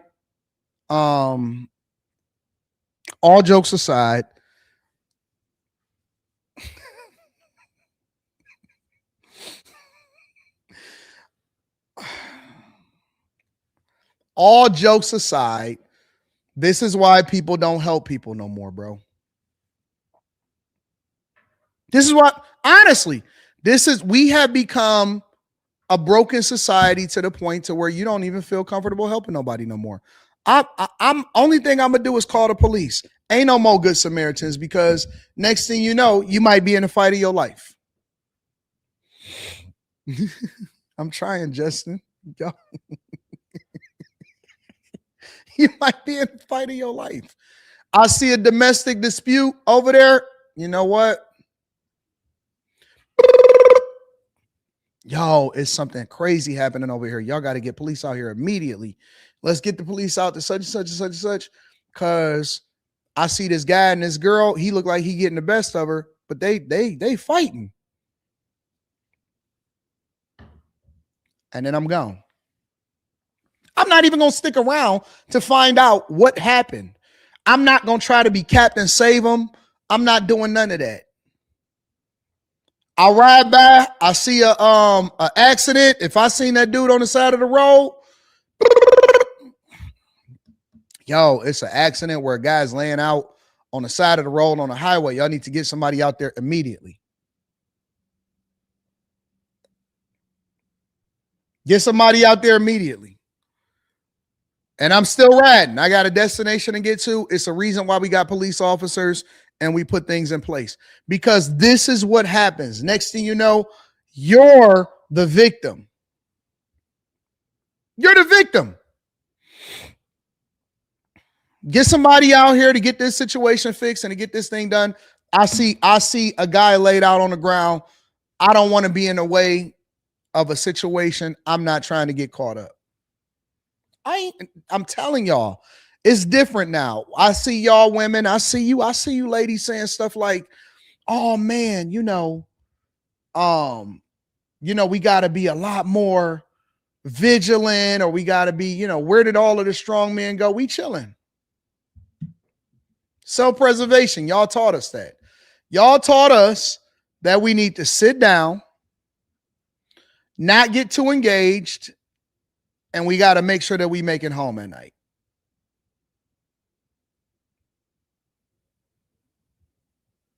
We got to make it home at night. There is no more, going back and forth, fighting people, all of this stuff, trying to save you. Man, they don't care nothing about you.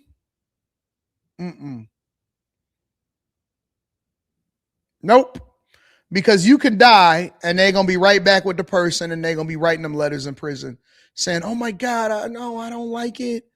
This and that, so on and so forth. Nope. Them days are over. And he got his head cracked in because he was trying to do the right thing. In his mind, he was in the right space. He was doing the right thing. Let's be clear. He is not the bad guy in this. The bad guy is the person that put that whooping on him. But it's too many cameras. I'm not losing no fight on camera.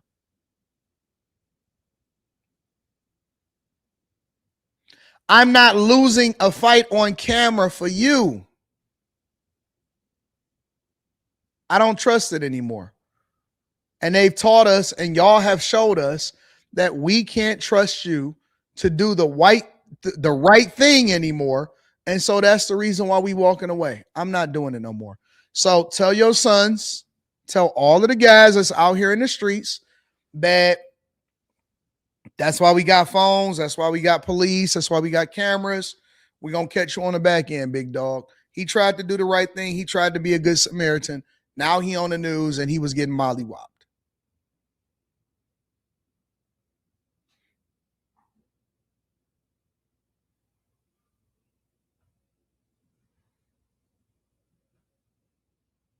Somebody said, because if you didn't see it, it didn't happen.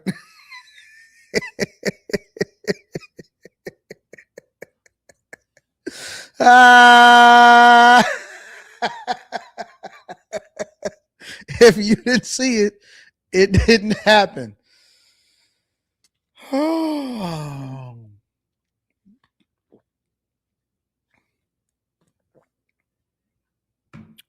If you didn't see it, it didn't happen. Make sure you guys hit a like for the algorithm, subscribe to the channel, and turn on your notifications. Whiskey Pierre says, Anton, shalom, dressing like that. Iran is oh yeah. You know what, Whiskey Pierre? You make a great point. So they were oppressing the people in Iran, and if you dress differently in Iran than the nieces and the daughters and the granddaughters, they would be arrested. They come over here and they completely different. Yo, Whiskey Pierre, you are 100% correct. I never thought about that. How come they not dressing how they would dress in Iran over here in the United States? Phenomenal point. Phenomenal point. And I will tell you, some of these Iranian women, And these women from the Middle East, they be the ones that get the most work. Bro, go into any of these salons, go in to see what they get in their Botox, go to see them get they shaving. You know how you go and get laser? You know how women go and get laser treatment to prevent the hair from growing back as fast? It's all Chaldean, Iranian, Arabic women, Middle Eastern women in those places. It's more Middle Eastern women in the places that get all of the work done, they get the Botox, they get all of this stuff, and they be out here and about and showing it all.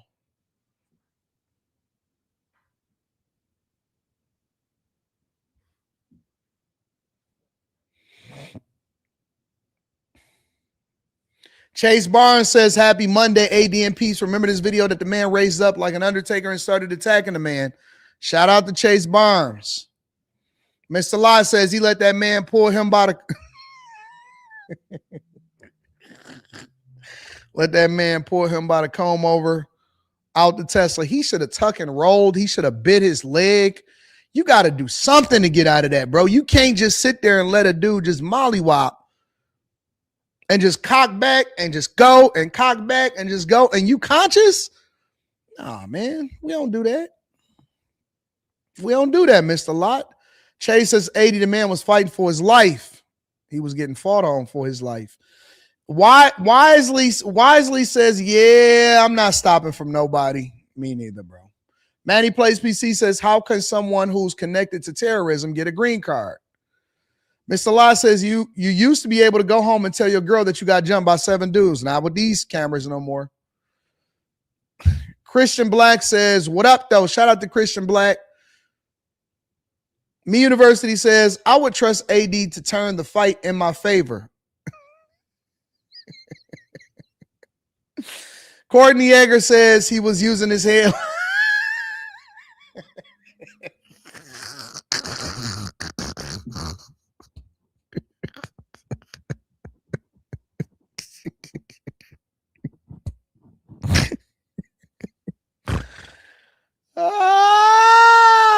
Lord help me. Using his head like a...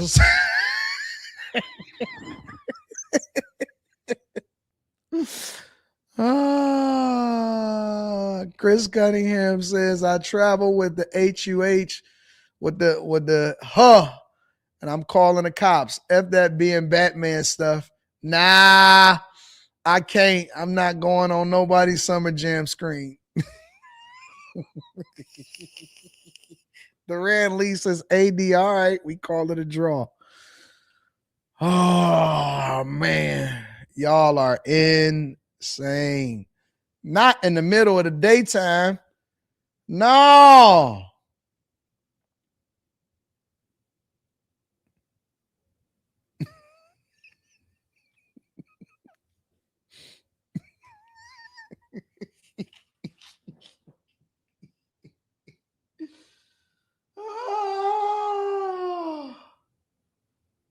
Oh, man. That is insane, bro. That is absolutely insane. I don't like it. I don't like it. Let me see something, bro.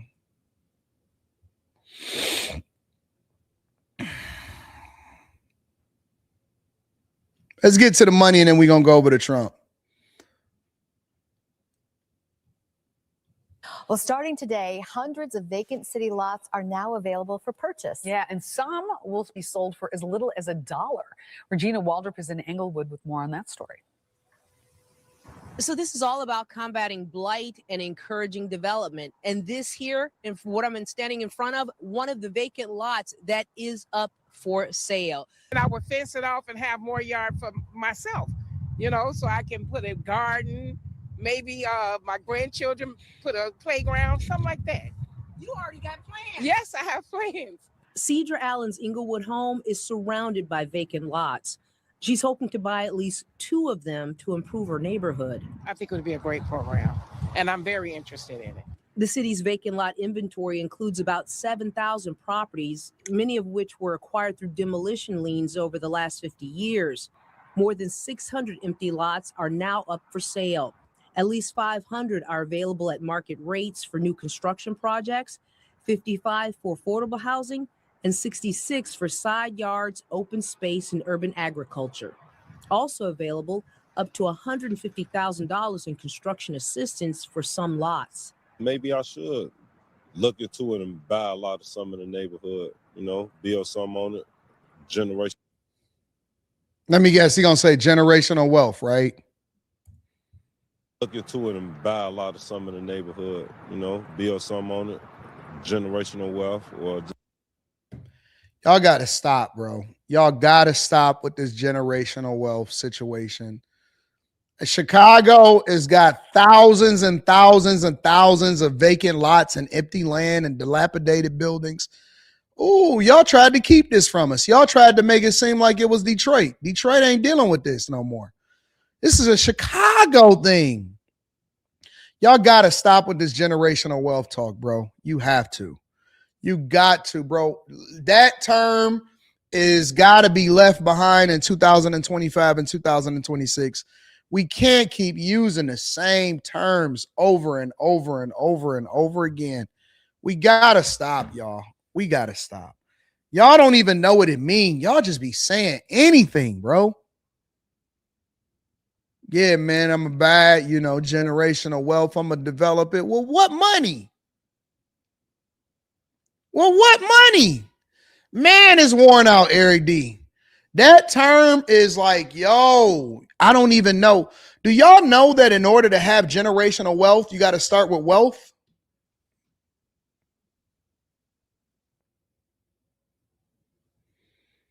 In order to have something passed down for a generation, you actually got to start with wealth. That's the biggest thing. The second thing is you got to actually raise up your children to be able to handle money and to continue to build on the legacy that you already had. That means you got to send them to college, you got to educate them, and then you have to have built something for them to be able to maintain, to continue to grow what you have. Before I get into the Chicago vacant lot situation, let me say this. Let me tell you what generational wealth is and what it means. All right. Generational wealth is not just you passing down a home or something like that for somebody to sell. That's not what it is. It's you have to be the standard bearer, right? So generational wealth usually happens in a span of about 3 to 4 generations. It happens in a span of 3 to 4 generations, all right? And every generation has to do its part in order for it to work. Otherwise, it falls apart within a generation. The first step is you have to have character and you have to have somebody make the sacrifice. So there needs to be a generation that says, listen, I'm going to do everything I can to teach my kid everything that my father didn't, or I'm going to do everything that I can to make the sacrifice that my child don't have to deal with the same things that we dealt with. So the first step in generational wealth is there has to be somebody to break the curse, because before you can get to generational wealth, you got to break generational curses. Okay? A curse is something that you're passing on from generation to generation that we think is cool. Usually it starts with, yo, I'm not really liberal. I actually am conservative. I'm working my butt off. I'm going to make the sacrifice. I'm going to put my kids through school. I'm not going to saddle them with debt. I'm going to give them a better opportunity to take off. Now, this is what happens in the second, because the first generation is never going to get rich, right? That's contrary to popular belief. The first generation don't get rich. That's the thing where your parents stay together. They show you what it's like in order to have a strong household. But the second generation has seen it. They may have experienced growing up in the hood, but they've been giving a better foundation and very good morals and values on how they need to be doing different things, because there's an expectation on their life, right? So now the second generation, the key from the first generation is that not only are you supposed to plant the seeds and raise them a certain way, afterwards, you can't require a black tax. You can't require a black tax, meaning you can't set them up to win and then they become successful and then have to come back and give you everything that they work for because you completely neglected yourself. There can be no black taxes. I'm giving you the blueprint. Because the black taxes is going to take away everything that they work for, because basically you had them so that they can take care of you. A lot of people, especially in the black community, have children so that their children can take care of them. The second generation, all right? The second generation, the expectation on their life will drive them to be successful. So that may be the first generation to graduate from college. It may be the first generation to get some money, become super successful, all of that type of stuff, right? They're going to be the ones that work their butt off. They may be able to play a little bit. They may be able to get rich. They may be able to be pretty successful, but they're not going to enjoy it the same way that the next generation will. The next generation won't know what it's like to be raised in the hood.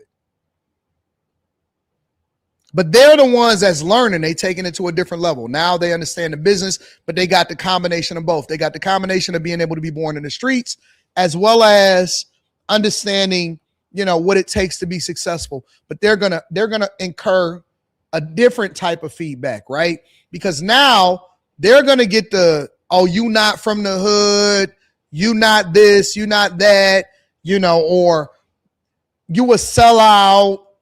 Why you ain't come back to the hood? They're going to be that generation. It's going to have to be, their mindset is going to have to be just as strong as their will to win from what was put into them from their parents, because they're going to incur cultural differences.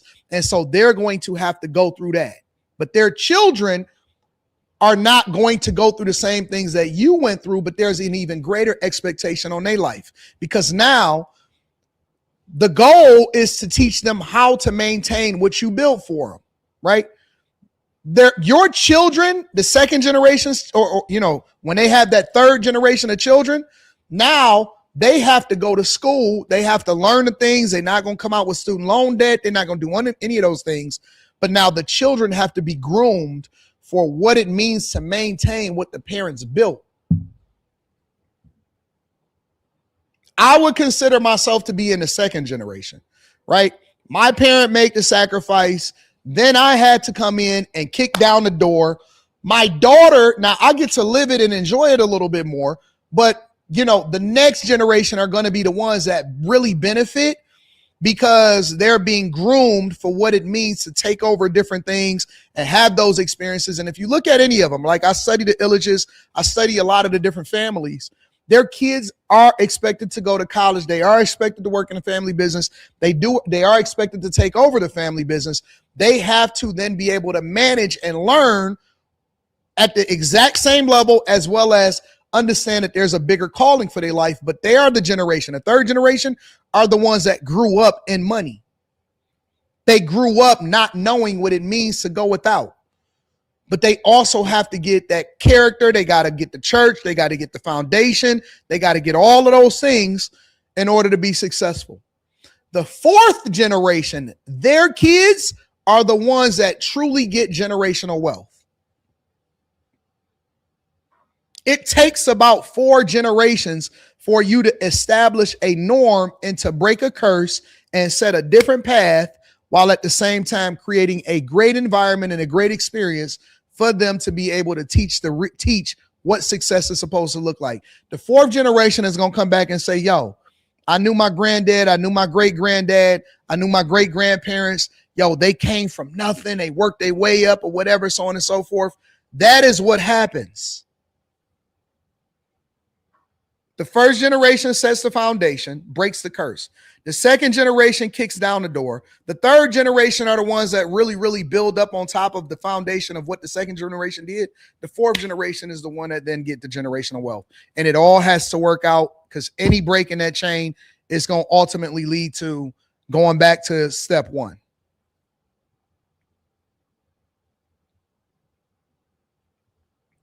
So when I see this type of nonsense, or when I see people say a generational wealth, that's a mindset first. You got to first condition your mind to think differently about what wealth is, and what character is, and what marriage is, and what family is, and what expectations are, before we even start talking about the money. The question that we need to be asking ourselves, and we're going to get into this whole Chicago situation. The question that we need to be asking ourselves is, in what phase of it are you? And are you willing to play your role and make the sacrifice for the next generation? Because part of what generational wealth is not about you. You get chores last, you benefit last. It's about what's best for the next generation. It's not just about leaving money. Plenty of our ancestors have left houses, have left land, and all we did was sell it and squabble over it, get nothing for it, and then go off and live our lives.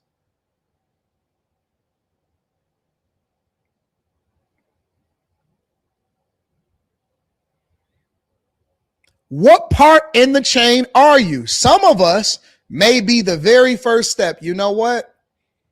I come from a broken home. Not me personally, but I'm just giving you the game. I come from a broken home or whatever. I know a lot of guys that are over parenting their kids justifiably because their parents wasn't there for them. But they skipping steps. They don't want to give them the lesson. They don't want to let them work because they're overcorrecting for the things that they went through. Oh, my parent didn't buy me a car. I'm gonna get my son a car. He ain't gonna never have to walk. He ain't gonna never have to catch the bus. He ain't gonna never have to grind. No, he's supposed to grind. He's supposed to go through it. He's supposed to understand it. He just has to do it in a controlled environment. He's not supposed to go through what you went through, but he's supposed to learn the lessons. Part of the lessons for a man is actually enduring and going through it.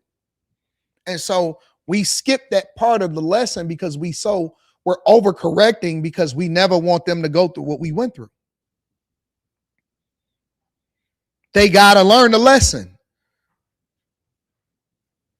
They got to learn the lesson.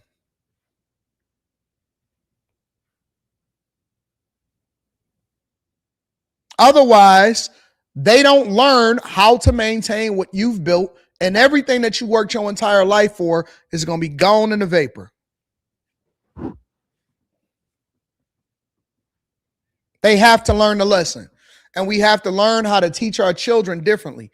Women are to be raised differently than the men. You get in this land, Chicago, I'm going to deep dive into that in a second. You get in this land, let's say, for example, you're able to buy this lot for $1, right? What is that going to do? It doesn't generate no revenue. It doesn't do anything. The only thing that Chicago is trying to do is get more people on the tax rolls because they're losing so much money. That's the part that you don't understand.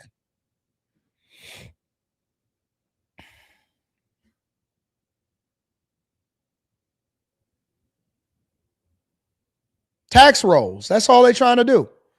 They don't care about you owning land. They care about the tax rolls. You know what's so crazy about this? Dog, Chicago is literally going through the same thing that Detroit went through. It's insane. I see it coming. I see it happening. It is playing out right before our eyes.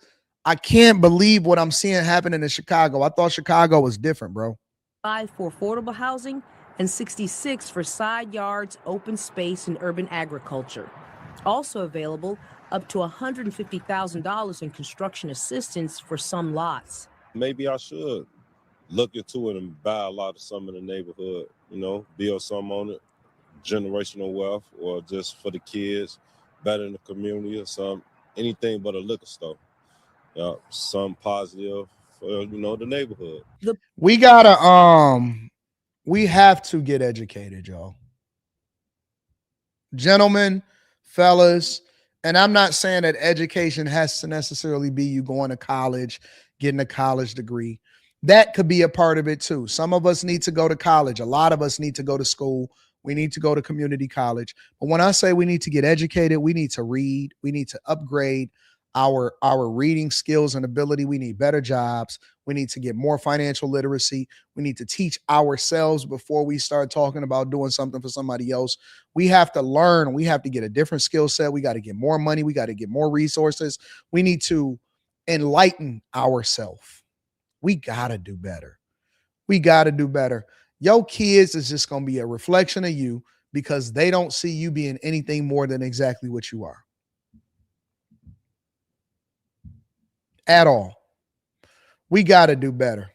We got to do better, man.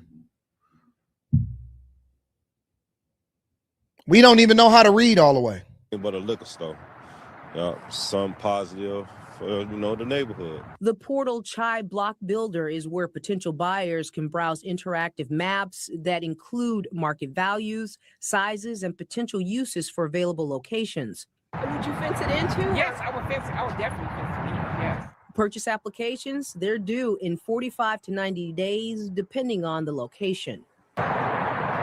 In Inglewood, I'm Regina Waldron. All right, so let me break this down, right? Because it's really like different grades of what real estate is supposed to do. And I'm not gonna do a deep dive because we talk about this in the Patreon. So make sure y'all tap into the Patreon. Link is in the description. I'm posting today the upcoming Stock Club live stream. So we're doing an upcoming Stock Club live stream within the next day and a half, 2 days or something like that. So we're going to get into all of that, right?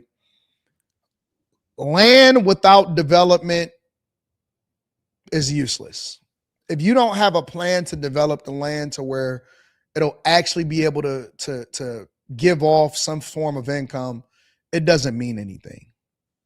Owning the land or just owning a lot for no reason, you just paying additional property taxes for it. Just keeping it 100%. Y'all just getting them marketing this land to poor people is really just trying to take more money from the middle class so that they can fill the coffers for Chicago. You need people building homes, people investing in homes, people actually build some infrastructure inside of y'all city. If you don't see construction going up in the neighborhoods, then it doesn't even mean anything. All they doing, correct, land does not create income alone. You actually have to develop it. There's different levels, right? When you're talking about, properties with units in them, when you talk about developing the land, you're talking about buying it turnkey. You talk about renting it out. You talk about commercial land and property. I'm going to go over all of that in the next block club. But land, we got to get some money. This is why getting land alone doesn't mean anything unless you get some money to go along with it. Because if you can't do nothing, you got to get the money. You got to get the information, the knowledge. You have to have wisdom, and then you get the land. When you get all of those things, then you're able to make something happen, make some motion. Then you got motion. You got to get the money too. You got to get your bread up, because if you can't do nothing with it because you don't have the information, right? That's why I educate y'all inside of the Patreon. That's why we had a block clubs. That's why we have stock clubs. That's why I teach you. I show you the receipts. Get you some money, and then you can make some moves and have some motion. But if you don't have the ability to generate revenue off of it or to develop it, what's the point of seeing it? What's the point of buying the land? For what? What is it going to do to you?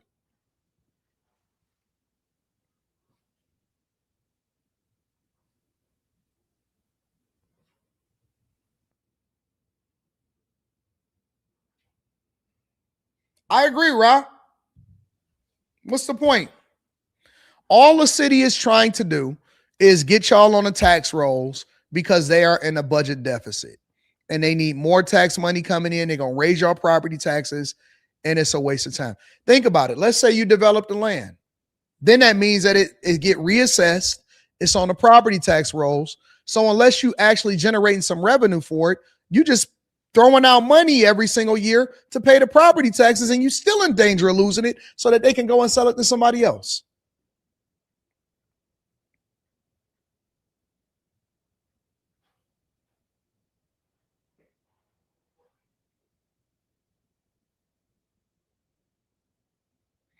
C. Diggs says, let the land sit in your portfolio until you decide to sell it. Yeah, but here's the key, C. Diggs. You still paying the property taxes on it every single year. So what's the break point? Come on, man. We got to ask ourselves a question. I have a ton of land. I have a ton of properties. I have all of it inside of my portfolio. The one thing I know for sure, and the two things is for certain, is that every single year, I still have to pay the property taxes on the land, and I have to maintain it, right? Because if I don't maintain the land, like I have a guy that all he do is cut grass. And he go from property to property to property to property every single week. He do the snow, he do the grass, he do the maintenance. He got to remove the trash, because guess what? The city is going to then fine me if the property is not maintained before it goes into development. So you got to pay to maintain the property, and you got to pay the property taxes every single year, and it's not generating revenue. An asset that can be an asset that doesn't generate revenue either. It could be killing your pocketbook. It's like having a business that don't generate revenue. It's actually in the negative every single year. What's the point of having it?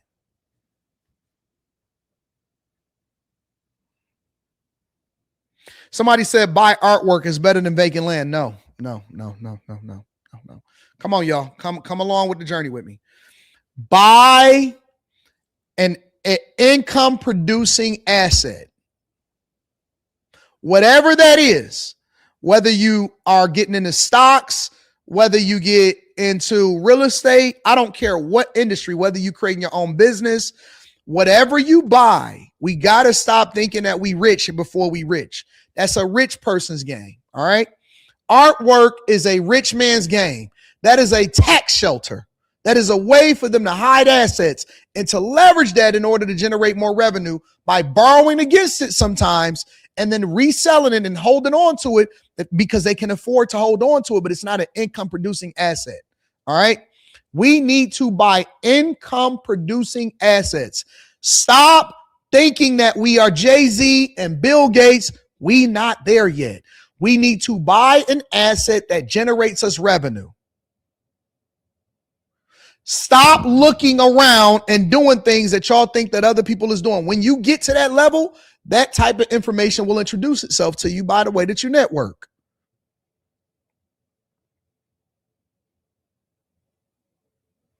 Go and make your money. All right. Step 1, become literate. Step 2, generate revenue. Step 3, make more money. Step 4, make more money. Step 5, stop having lifestyle increases that limit the amount of money that you can generate or that you can stack up. Step 6, go and do your research and start finding assets or income producing businesses or assets. I don't care if you buy somebody else's business. I don't care what you do. But the point that I'm making is that you need money to make money for you.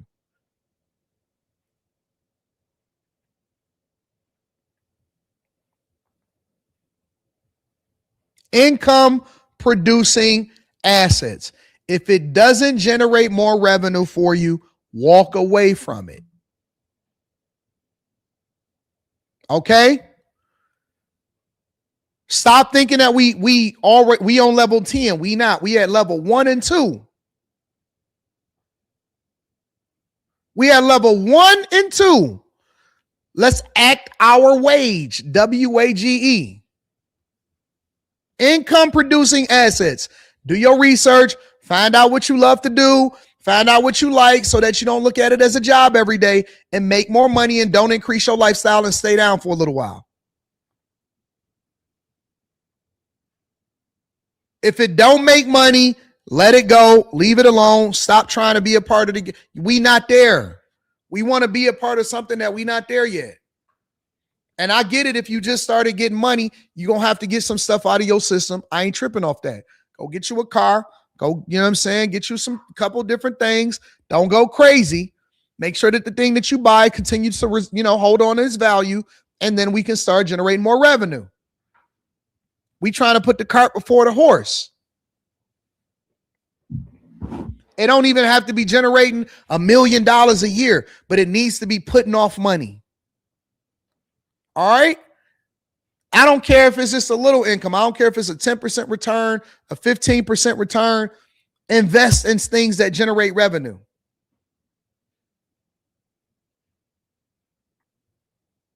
All right. Make sure y'all hit a like for the algorithm, subscribe to the channel, and turn on your notifications. I feel sorry for Chicago. I do. Y'all don't really realize what's happening to the city, but you're going to find out. You're going to find out. You're going to find out. Shout out to Votai Cart says buy the land, spend money for ad space, billboards, etc. Repeat. You got to get zoned for that. You got to get zoned for that. You can't just throw up a billboard. You can't just throw up a big old. You got to get approval for that for the city. Trust me, I know all about dealing with city council, dealing with people. I do it every single month. Every month they have to get special approvals, permits, all kind of stuff, bro. It's a lot more complicated than you think it is. But see, that's why I do the Patreon. That's why I show people the receipts, because very few people, it's a lot of people that's just talking. They ain't never did nothing. They ain't never built nothing. They never built a business. They ain't never risked no money. They ain't never invested in themselves. They ain't never been educated. They ain't never leveled up in corporate America. It's a lot of people that's just talking. And that's why people had these terms. That's why they had these talking points. I don't like that, bro. It's so much misinformation out here.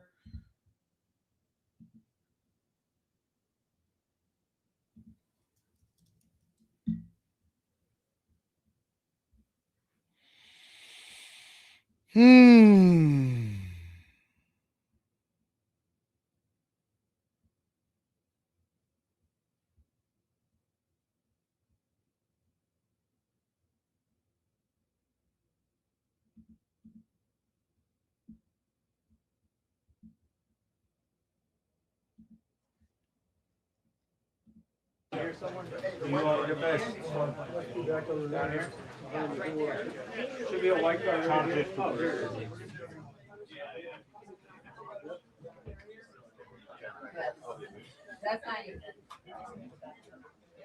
Alex.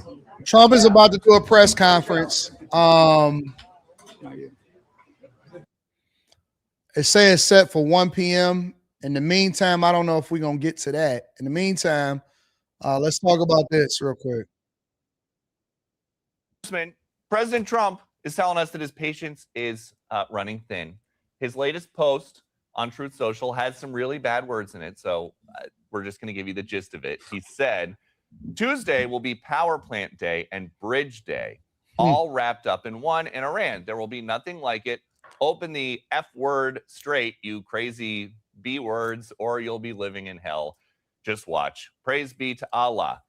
Congressman, do you want to see the U.S. start hitting, like the president says, civilian infrastructure in Iran? Hold on.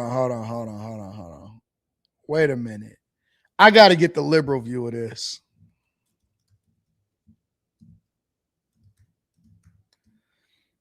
I don't want to just get the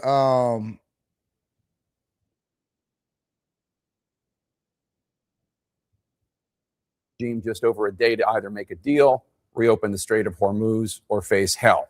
If your children are watching, be warned, the president did not use polite language. Quote, Tuesday will be Power Plant Day and Bridge Day, all wrapped up in one in Iran. There will be nothing like it. Open the fucking strait, you crazy bastards, or you'll be living in hell. Just watch. Did they say that on live TV? Now, for the churches and for the people that's watching this at work, I want to say that was not Anton from AntonDaniels.com that said that out loud. I have changed my language for the Millionaire Morning Show. Now, after hours and room 9 and all of that stuff, we still get down on the get down. I'm going to see what the sentiment is. People want me to be able to curse and stuff on those platforms. Those are at night. In the daytime, Anton I'm understanding that y'all at work. Y'all trying to figure it out. That was not me. That's Jake. Jake said that. That wasn't Anton from AntonDaniels.com. So don't try to hold me accountable for what Jake said. All right. Jake said that. That's his thing. Ain't got nothing to do with me. We should note that destroying civilian power infrastructure is generally considered to constitute a war crime under international law, though the president could argue that the infrastructure has dual use and also is utilized by Iran's military. To break this all down, we have an excellent panel of reporters. Margaret Talev with Axios, Zolan Kana-Youngs with the New York Times, and Mariana Sotomayor with the Washington Post. Good morning to you all. Okay, wow. That was, this just happened. Yeah. Trump is making he's been making these threats repeatedly. He has not been carrying through with some of these threats, but he's been talking about going after the civilian infrastructure, the people that they presumably want to help here, the civilians in Iran who would be hurt by going after the power plants, the water supply, and the rest. What do you make of this threat? The president is either emboldened by the U.S. ability to rescue this American, or very angry at the fact that this American has been apparently seriously injured, or just very angry that gas prices are really high and the American public's roundly against the war. But maybe all of the above. Yeah, exactly. Yeah. We have seen this sort of toggle between saying this is going to be wrapped up in a couple of weeks and escalating threats. And this is, I mean, certainly the most over the top language we've seen so far. It also comes on Easter. There are a lot of things to unpack right here. But this is a social media communication by a sitting U.S. president. It is laden with the F-bomb and invokes hell and all kinds of stuff. I mean, yesterday he had said that, this came after yesterday, where he said that, remember when I gave Iran 10 days to make a deal or open up the Hormuz Strait? Time is running out, 48 hours before all hell will rain down.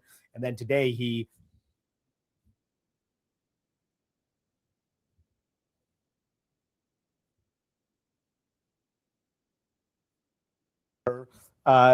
even Wednesday night, this is what Trump said about whether the Strait of Hormuz was really in the U.S. interest, opening that back up, and whether that was a chief demand of his. The United States imports almost no oil through the Hormuz Strait and won't be taking any in the future. We don't need it. We haven't needed it, and we don't need it. The countries of the world that do receive oil through the Hormuz Strait must take care of that passage. Go to the Strait and just take it, protect it, use it for yourselves. I mean, so what is it, Zolan? I mean, is that the objective now? Because he's been saying we don't need. He said it at a primetime address. We don't need it. We haven't needed it, and we don't need it. And now we say open it, or there'll be a living hell. The president has been issuing conflicting messages throughout this more than. I just don't take this guy serious for obvious reasons, but let's continue. A month-long war at this point, sometimes in the same sentence, right? And just this week, you have had him, earlier in the week, the message was, this essentially isn't the United States' problem. It's not. Well, listen. All right, let me add a little bit more context, because I don't know if these guys are as educated as they should be about what's going on with this whole conflict. All right.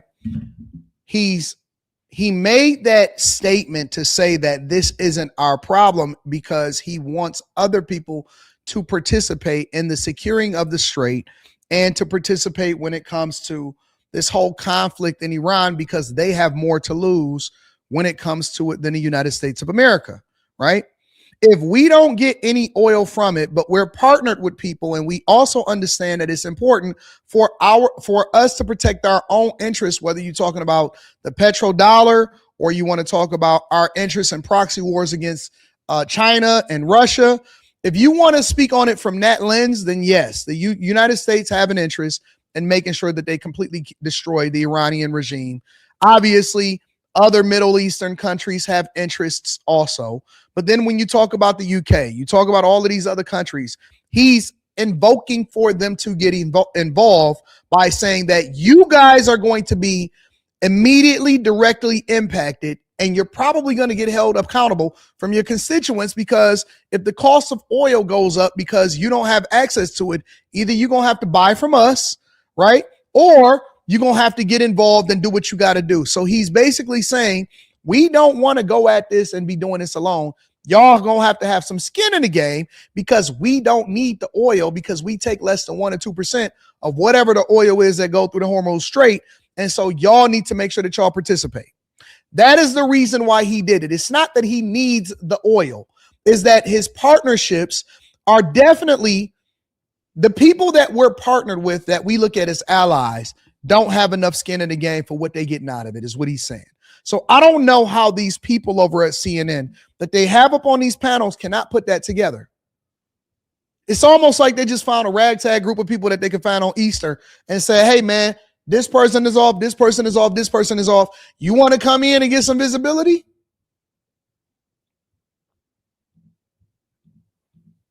the U.S.'s responsibility to solve.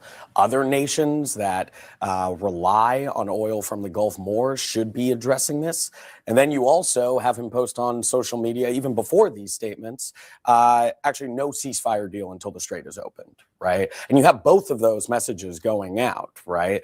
And now also, so you have this escalating language, which again is unusual even for Trump standards, right? This recent post. So you're absolutely right. We've had these conflicting messages of, on one hand, the president trying to frame this war as an overwhelming success that could end and saying we don't even need the Strait. On the other end, knowing that the price of oil is priced on global supply and demand. What's happening with the Strait is going to impact economic anxieties in the United States and reacting to that. This latest Truth Social post from the president, let's start with that. He calls on Iran to open the fucking Strait, you crazy bastards. I'm quoting, apologies. That's not Anton from AntonDaniels.com that's saying this. I don't know how they got permission to be able to say this. That's not me. I did not know CNN was going to jump down this rabbit hole, but that's not me. He also said, glory be to God in a previous one. What are you thinking when you saw this recent post? My thought is this is an escalate to try to get a deal. That's not going to get a deal. I mean, with diplomacy with Iran, a lot of it is secret, back channel, because they publicly posture, we publicly posture, makes it very hard to actually, I think, achieve what he's trying to achieve there. We very much share the goal. I think for this to conclude with Iran in control of the Strait of Hormuz, Jake, I think would be a very bad outcome. And the question here is how do you now achieve that objective? And it's also striking the president in his national address the other night suggested the Strait of Hormuz was not an objective for us. I think now, at least colorfully, seems to be suggesting it is. And again, this is just kind of shifting objectives in terms of what exactly we're trying to achieve here. So just to read the whole thing, open the fucking Strait, you crazy bastards, or you'll be living in hell. Just watch. And then he just want, all right, okay, all right. Listen. They didn't just want to, they want to keep saying it. They not trying to provide you information.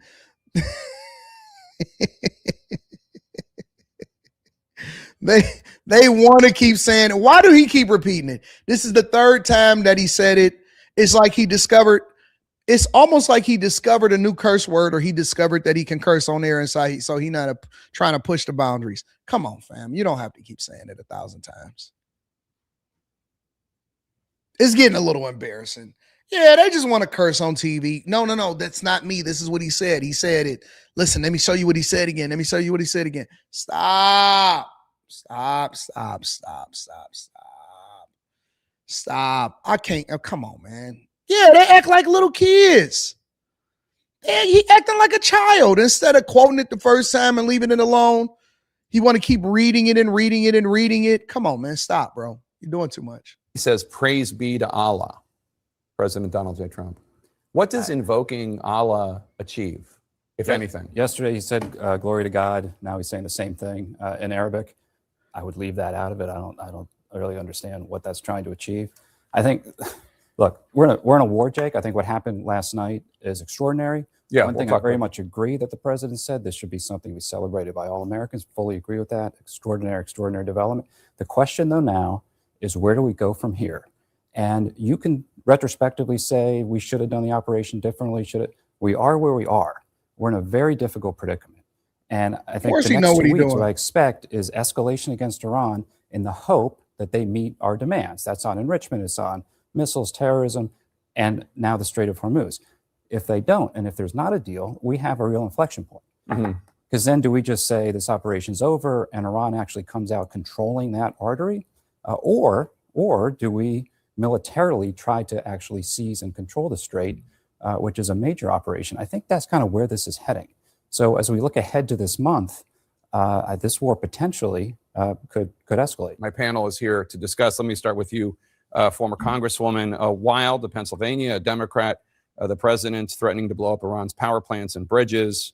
Open the fucking Strait, you crazy bastards. You'll be living in hell. Just watch. Praise be to Allah, President Donald J. Trump. What's your response? Why do he keep saying it? Morning. Happy Easter. Why does he keep saying it?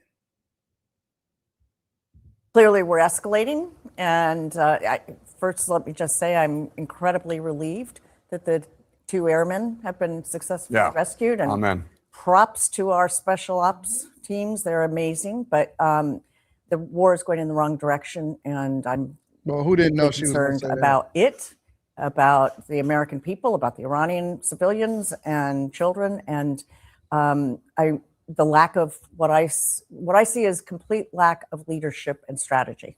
So you heard Brett McGurk earlier saying that he sees this as President Trump trying to escalate the language so as to get a deal, but he doesn't know that it will work necessarily. Let me spin over really quickly. Check out. Okay, so they're still trying to figure that out. They're waiting on the president right now.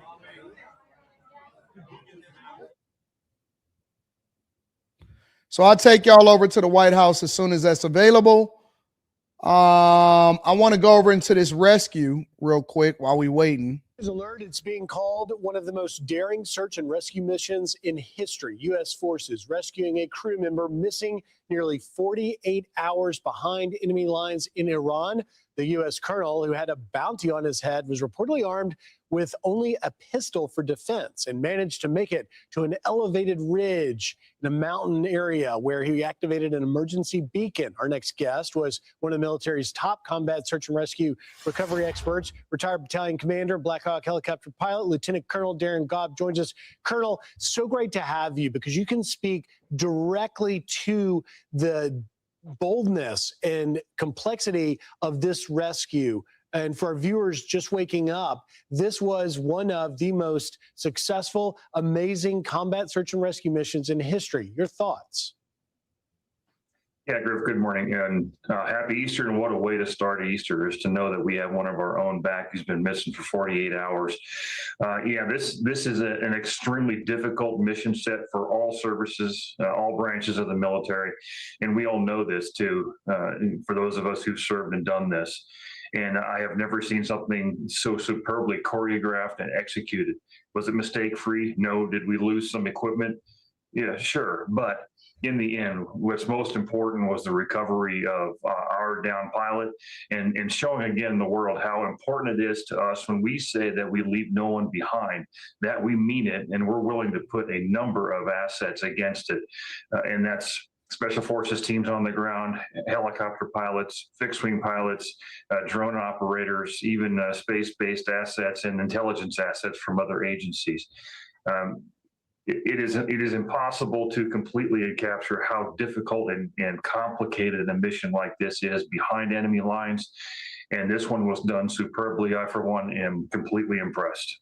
And what does it say, Colonel, that not only the leadership of President Trump, who was in the Oval Office working around the clock, staying in touch with every detail, but what does it say also about the success of Secretary Pete Hegseth, the fact that we not only were able to locate this airman in a very difficult situation, put in hundreds of assets, coordinate multiple agencies, and not a single U.S. casualty?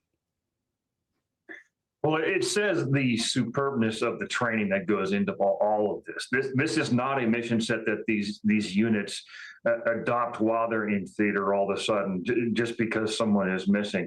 The A-10 pilots are called Sandy qualified A-10 pilots. They get certified to do this. The Special Operations Forces on the ground are trained specifically in this as well. All those involved have some sort of specialized military training to make sure they can execute this mission the best they possibly can. The rebuilding of the military after what happened during the Biden administration is a huge thing, goes directly towards this success. President Trump, of course, being there the entire time, watching this all develop and making sure that it happens. Secretary Hegseth focus on it as well. I think those who wondered about the quality of our military up to this point, if there are any of those people left, they have seen our single-minded mission focus and ability to execute on a large scale, no matter how complicated it may be, and see us doing it extraordinarily professionally. It sends a message to our enemies and worldwide that we have by far the most superb military anywhere on the planet, matched by none. Lieutenant Colonel Darren Gobb, thank you for your time and happy Easter. I'm just glad that they found him. The fact that he was able to evade capture for over 48 hours in enemy territory is a feat within itself. The fact that we were able to rescue him and that there's no man left behind is absolutely dope. Salute to our military. Salute to the people that are in uniform, that are fighting every single day, not just with this whole Iranian conflict, but just people in general that fight on the behalf of the U.S. We are the beneficiaries of their sacrifice.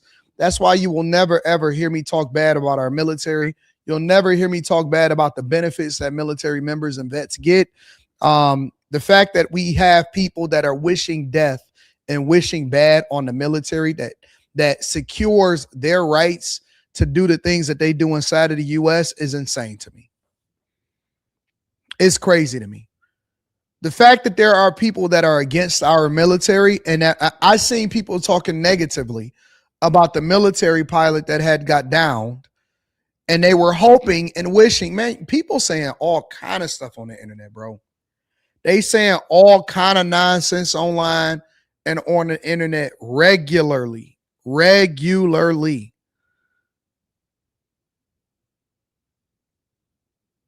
I don't get it, bro.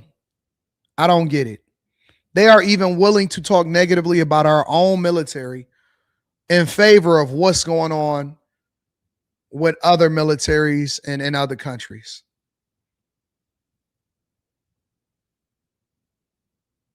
I don't get it.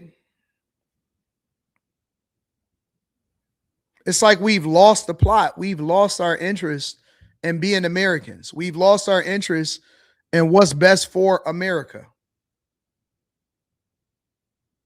I truly do not get it. I don't get it. So while we wait for the president for the press conference, I want to talk about ageism. So we're going to pivot really quickly while we're waiting for this to go on. Let me open that up in a separate window, actually. Put that over there. So I'll monitor that over there. And I want to spin the block temporarily and talk about ageism. All right. I seen an article come out, and the reason that I think this article is interesting is because they saying that some people's resumes is no longer up to snuff and they won't be able to survive when it comes to ageism, and their age is the thing that's holding them back from being able to get a job and be successful. Make sure you guys hit a like for the algorithm, subscribe to the channel, and turn on your notifications. This is what they're saying about ageism specifically. There's an old saying that age is just a number, but some battling the job market right now might disagree. In the last few years, Karen Loomis shifted her career from corporate marketing to academia, public speaking, even starting her own business. But that was never the plan. I had no idea when I entered this market that there was ever going to be a ceiling, a barrier of some type. She says she never had trouble finding a corporate job until she hit her 50s. Across social media, some career experts are coming forward with the same advice for older applicants: to leave no trace of age on their resumes, calling it resume Botox. In this age of AI filtering hundreds, even thousands of resumes for many openings, some job seekers say they're slashing years of experience from their resumes. Should you lie on your resume? Unpopular opinion, yes. As soon as you're over 45, employers start trying not to hire you. I remove any mention of years of experience. They're proud of that experience, and I totally get it. But you know, there are perceptions out there about experienced workers. Career advice. All right, let me tell y'all what really happens, right? And why it's very difficult to hire somebody that's older. It's not the age itself. It's what comes along with you being older. Usually what comes along with that is a bad attitude, right? Stuck in your ways. You don't really want the job that you're getting, but you're settling for it. So it's a strong possibility that you won't be there long term. You're unwilling to learn, you're unwilling to evolve. And usually it doesn't come with the higher positions, right? As you level up in corporate America, as you grow within corporate America, the higher up you get, age is not a problem, because that's usually what happens. Like, you leave a job and you go into a new job and you're expected to be a little bit older because of the experience in a way in which you're guiding the company. So with age, it's supposed to become, or it's supposed to come the evolution of your career, right? But let's say, for example, you're trying to get hired in as an entry-level worker, but you have all of this experience, the first thing that people are going to say that's trying to hire you is, well, why do they want to work here, right? Because you got to take every factor into consideration. Do you plan on being here for a longer period of time, or is this just a stop until you find a different job? Why did you get let go from your previous job? The best way to combat this is not to remove the experience from your resume, but to learn how to market yourself more effectively. YouTube was one of my biggest ways that I would market myself when I was trying to put myself out there to be recruited for certain positions and certain jobs. The more popular I became, the more visible I became, the much I was getting recruited. I was always getting people that was sending me opportunities. That's the way that I wound up getting into Comerica Bank, is that they was observing me on YouTube, and I kept my stuff family friendly and all of that. And then I was able to market myself ultimately to where they liked my personality. People need to be able to experience you without experiencing you. The people that find the best jobs are going to be the people that understand how to market themselves effectively. And I can't believe after all of this time, people are still behind in the times and learning how to market themselves. Now, somebody says, personally, 89 Merck says, personally, I disagree. You can disagree if you want to, but I'm telling you that in order to separate yourself from the pack, you're going to have to curate who you are on social media and what you present in order for people to understand who you are.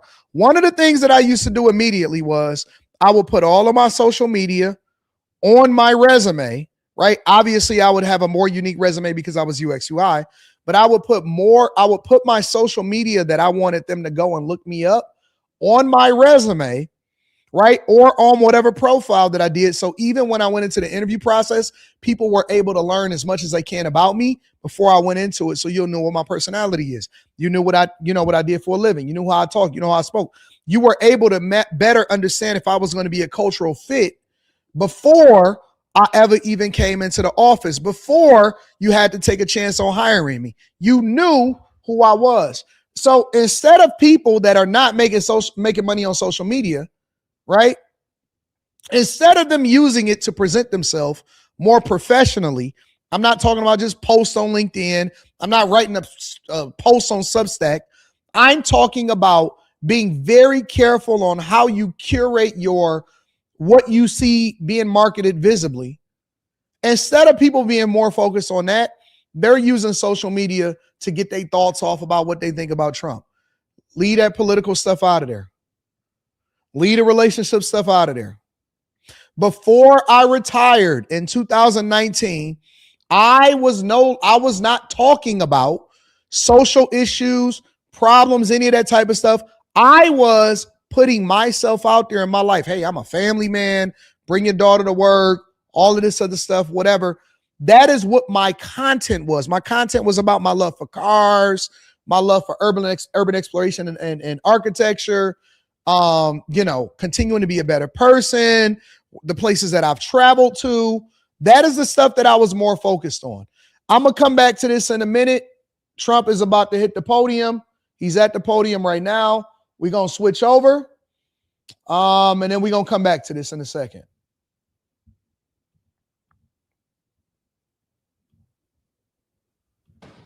Happy Easter. We had a great Easter. This is one of our better Easters, I think, in a lot of different ways. I can say militarily, it's been one of the best. So good afternoon. We have quite a bit to discuss. We'll go into pretty good detail. And we have the people that are most involved. We'll give you exactitude. And we're here today to celebrate the success of one of the largest, most complex, most harrowing combat searches. I guess you would call it a search and rescue mission ever attempted by the military. Generally, when planes are knocked down in war, especially when you're fighting a strong group, an evil group, you can't really do this because you send in 200 men to pick up one, and it's something that's usually not attempted as much as you want to attempt. And bad things happen to that one or two. And in this case, we did two, and it might not have been attempted before, but we did. and we had great talent. We got a little luck too, I would say. And we were helped by a lot of people, a lot of great people. And it was an honor to be involved with it. It's very historic. This is a rescue that's very historic. It'll go down in the books. Late Thursday night, an American F-15 fighter jet went down deep inside enemy territory in Iran while participating in Operation Epic Fury, where we're doing unbelievably well at a level that nobody's ever seen before. The entire country could be taken out in one night, and that night might be tomorrow night. Both members of the crew ejected from the aircraft and landed alive on Iranian soil. I immediately was asked to make a decision. I ordered the U.S. Armed Forces to do whatever was necessary to bring our brave warriors back home. A risky decision, because we could have ended up with 100 dead as opposed to 1 or 2. It's a hard decision to make.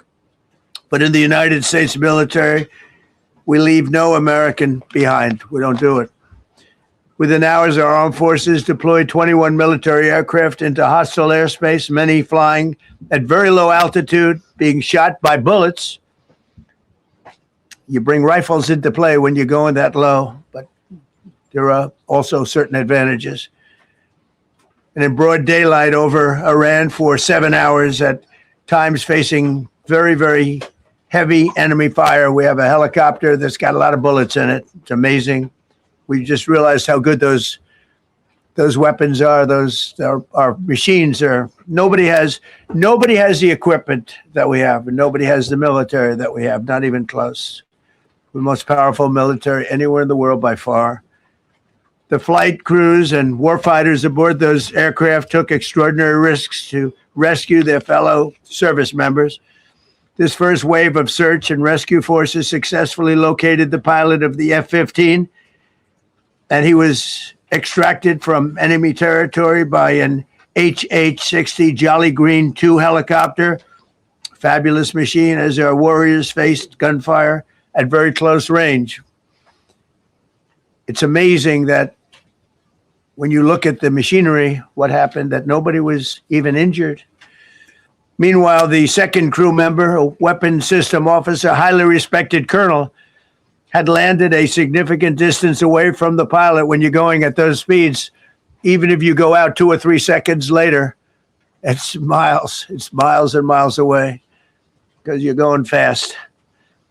He was injured quite badly and stranded in an area teeming with terrorists from the Islamic Revolutionary Guard Corps rough group, as well as besieged militia and local authorities. Many, on top of everything else, they told the communities actually within inside of Iran, the people of Iran, they were given a tremendous incentive to find this pilot. Despite the peril, the officer followed his training and climbed into the treacherous mountain terrain and started climbing toward a higher altitude, something they were trained to do in order to evade capture. They want to always go as far away from the site of the shoot down. You want to go as far away because they all head right to that site. You want to be as far away as you can. And he was injured, and he was an amazing, amazing thing. He scaled cliff faces, bleeding rather profusely, treated his own wounds, and contacted American forces to transmit his location. They have a very sophisticated beeper-type apparatus that is on them at all times. And when they go out on these missions, they make sure they have lots of battery space and they're in good shape. And this one worked really well, amazingly, saved his life. We immediately mobilized a massive operation to retrieve him from the mountain holdout. And he kept going higher and higher. The mountain kept getting rougher and rougher and really very, very hard to find. The second rescue mission involved 155 aircraft, including 4 bombers, 64 fighters, 48 refueling tankers, 13 rescue aircraft, and more.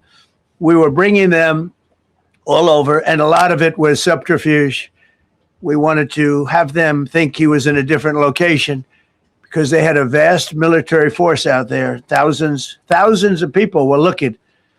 So we wanted them to look in different areas. So we were scattered it all over like we were right on top of them.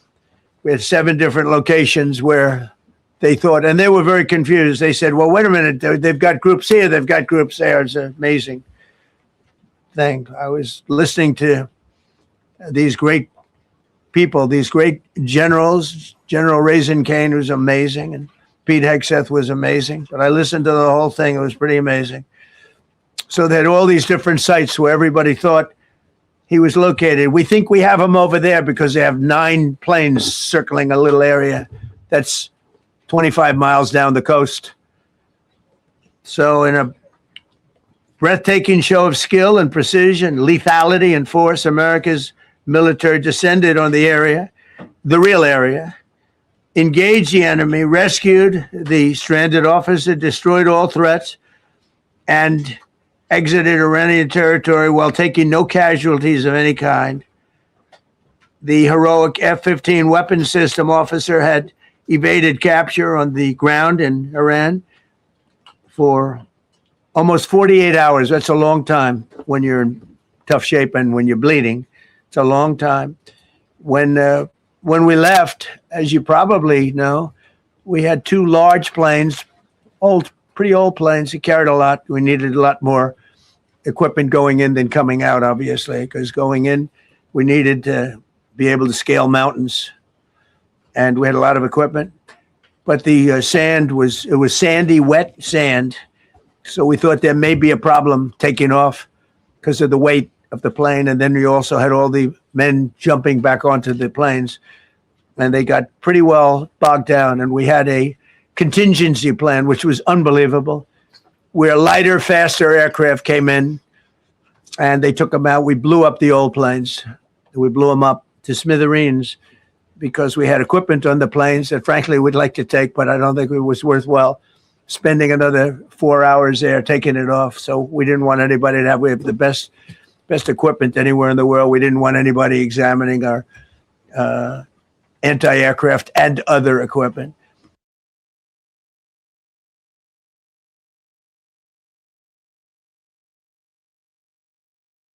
So that's incredibly smart. If this was Biden like in Afghanistan, we would have just left everything over there and allowed for them to redevelop and recreate anything that we created.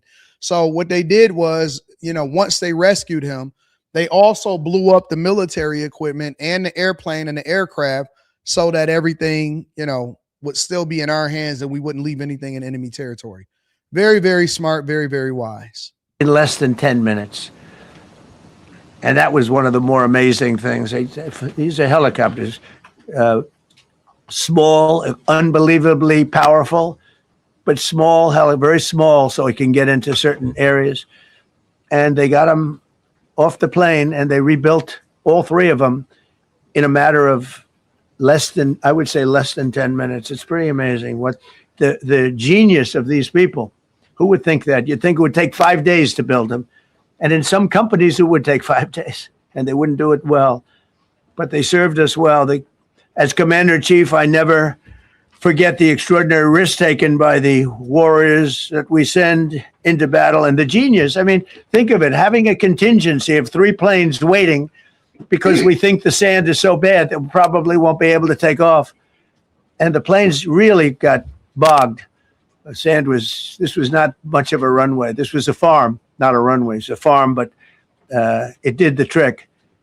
But to have a contingency as opposed to having to wait 2 days, can you imagine right in the middle? This was central. This was right, you would call it central casting if you were doing a movie for location.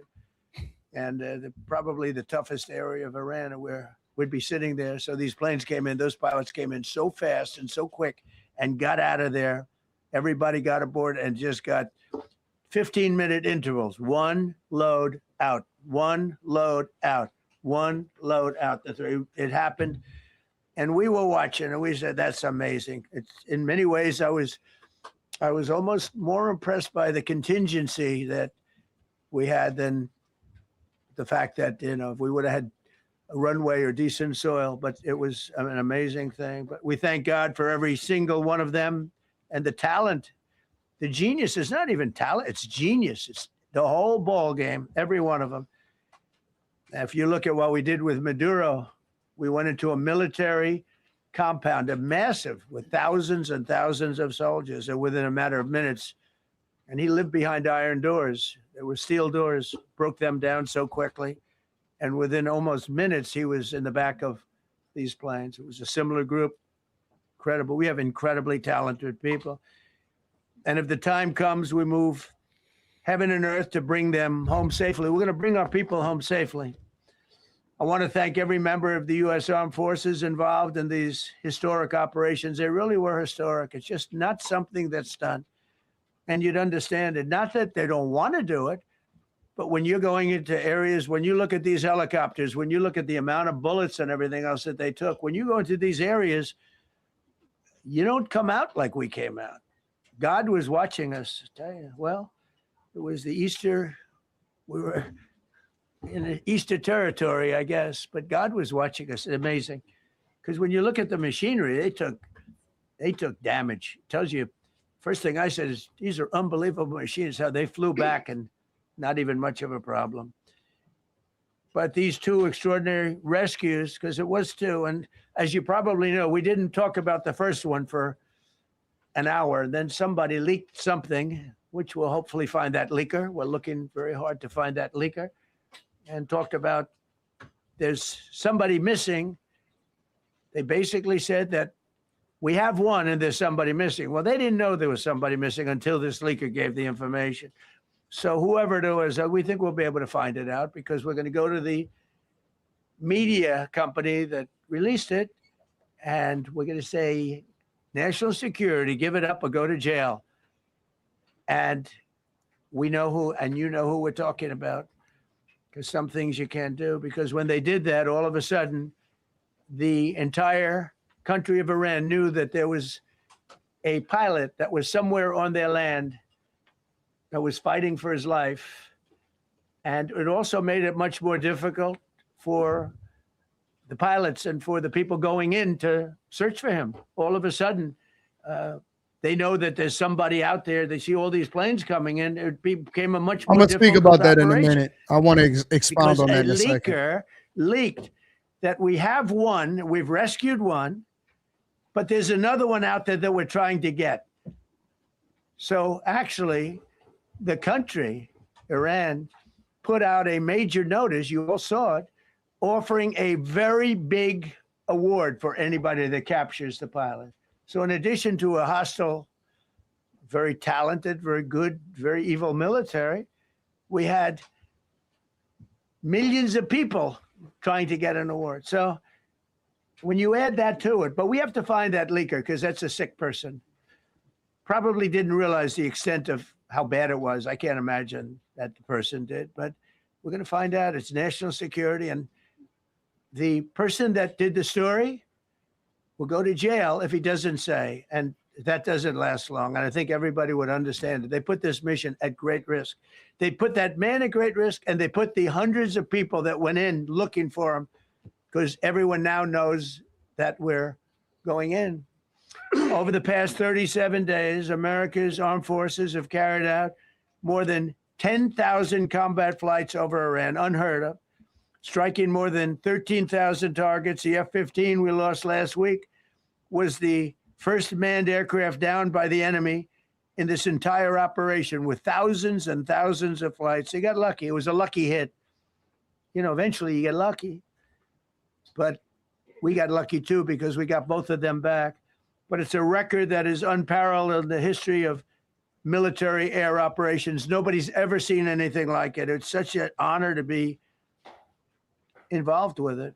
We were up late at night, and then we were waiting for those contingent planes to come in, and we say, come on, let's go, get in, because they're waiting out on this farm without a runway, with wet, crummy soil, sand, mostly sand, wet sand, and it eats planes alive. And we're waiting and we're saying, I hope that one can land and take off.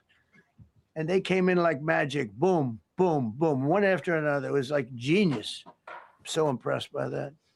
Because we were a little concerned. We said, boy, if they don't get in and get up fast, we're sitting in them. And that's called Iran Prime, right, General? That's where the whole bet is. And here we are sitting there waiting for a plane. But they came in so fast and so hard, and these guys knew exactly what to. Let's go, come on, get in, let's go. Blah. They came one right after another, not at the same time. They don't want to come at the same time. They had to come right after each other. They didn't have any room. There was barely any room to land. Tiny little patch of very wet earth and sand. So I'm so proud of the people that I have standing up here with me and many others that worked. I mean, so many. Steve Witkoff's over here. He's doing fantastically. Jared Kushner. But the people that are here, the job they did is amazing. And I think I'm going to introduce the head of the CIA. And he is a man he's central casting, okay?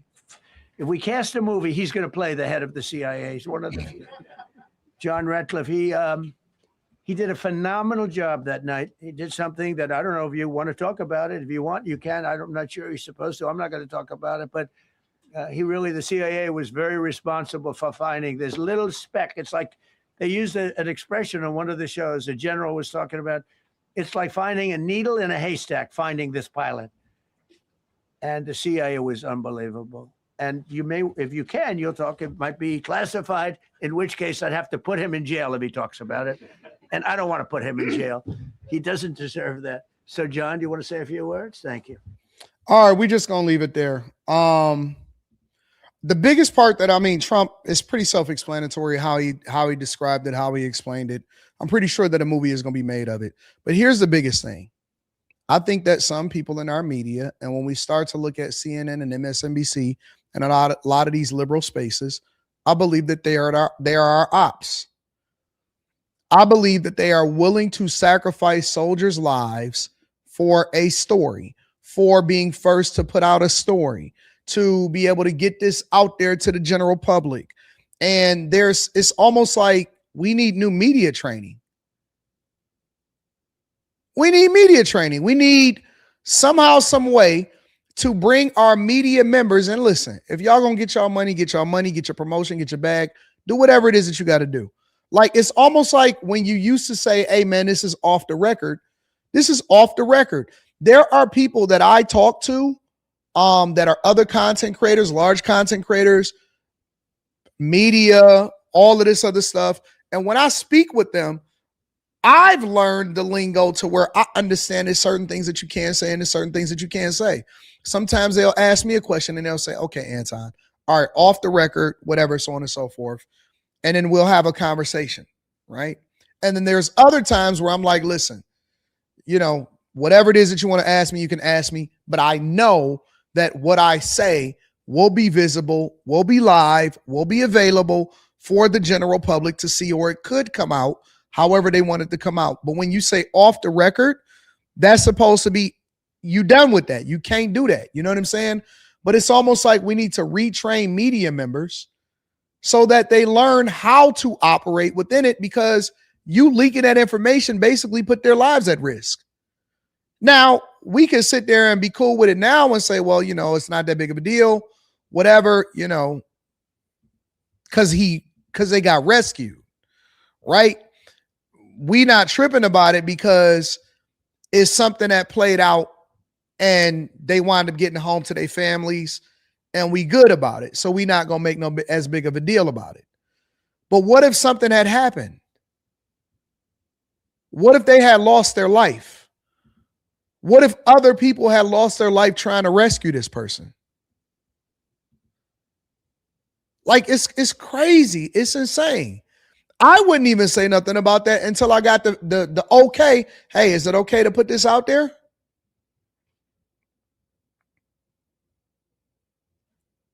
I don't know.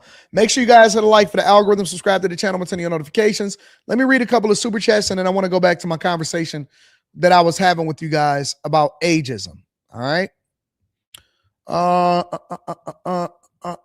Michael Armstrong says anyone against our military is a demonic traitor, idiot who needs to be in another country. Chase Barnes says, man, I know war or armed conflicts are not always welcoming, but our military is always part of some of the most daring and awe-inspiring missions and stories. Anton, this is a big morale booster for America. Shout out to Whiskey Pierre. I appreciate you. Thank you for continuing to hold us down. I want to revisit again and go back to this conversation that I was having about ageism, right? Because what I was explaining to you guys was that it's difficult to bring older people sometimes. You have to take into consideration more things when you're younger, and you have to take into consideration more things when you're older. Let me also say this. Older people have a habit of saying, well, I'm not doing no more. I'm not learning no more. I'm not evolving no more. I don't want to understand AI. I don't want to do any more training. I just want to stay where I want to stay. I think that once you get past the age of maybe 50, a lot of times they're not looking at any more upward mobility. They're just chilling.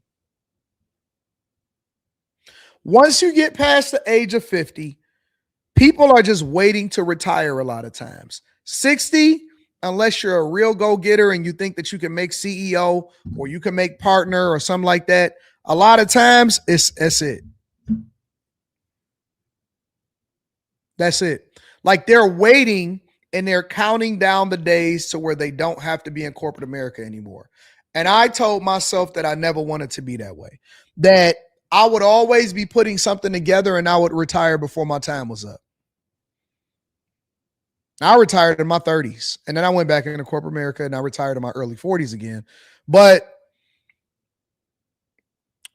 my ideal view of what life was for me was to never stay in the industry long enough to let the industry retire me. I wanted to retire from the industry. I wanted to create something to where, all right, I used corporate, like the goal for me was to never be in corporate America for more than 15 years. It was to never work into my 50s in corporate America in particular. Because even in software engineering, a lot of software engineers usually level up. I know back in the 2010s and the early 2000s, their goal was to not be doing software engineering for their entire lives. Even the ones in Silicon Valley, even if you just went into management, they weren't going to be software engineers. Like they may have still been in corporate America or they may have been a consultant, but their goal was to never stay in corporate America for their entire lives. And once you stay in corporate America for so long, I think you kind of lose your enthusiasm for growing.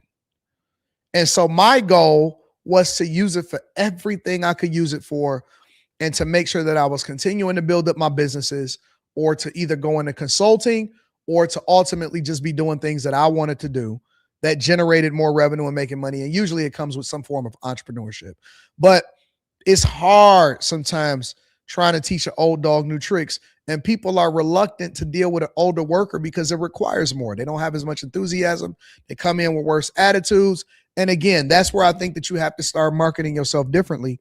And it's not just removing your, it's not just removing it off of your resume. When you go into an interview, they're going to see how old you are and you're going to have to sell them. So my goal was, this was my thing when it came to interviewing and getting jobs, right? My thing with interviewing and getting jobs was this. It's the same thing when it came to women. There's 1 million women out there. I only need one good one. It's 1 million jobs out there. I only need one good one. And when I go into it, I want you to know what you're getting so that you love me, not so that I can try to trick you into being with me. Because it's not going to last. The relationship won't last. The job won't last. So I marketed myself for when a company reached out to me or when they interviewed me or when they looked at my social media, when they looked at me in its, in all of the aspects of who I was, that they said, yo, I like this guy. I still want to interview him. I want to bring him in. It's a much easier sell because all now I'm doing is confirming what you already believed me to be on social media and in content creation. By the time that I got to the interview process, you had already sold yourself on me. You was just looking to meet me.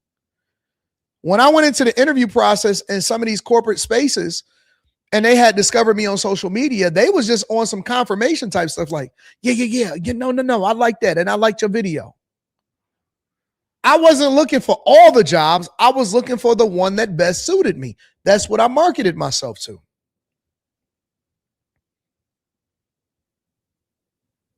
You see what I'm saying?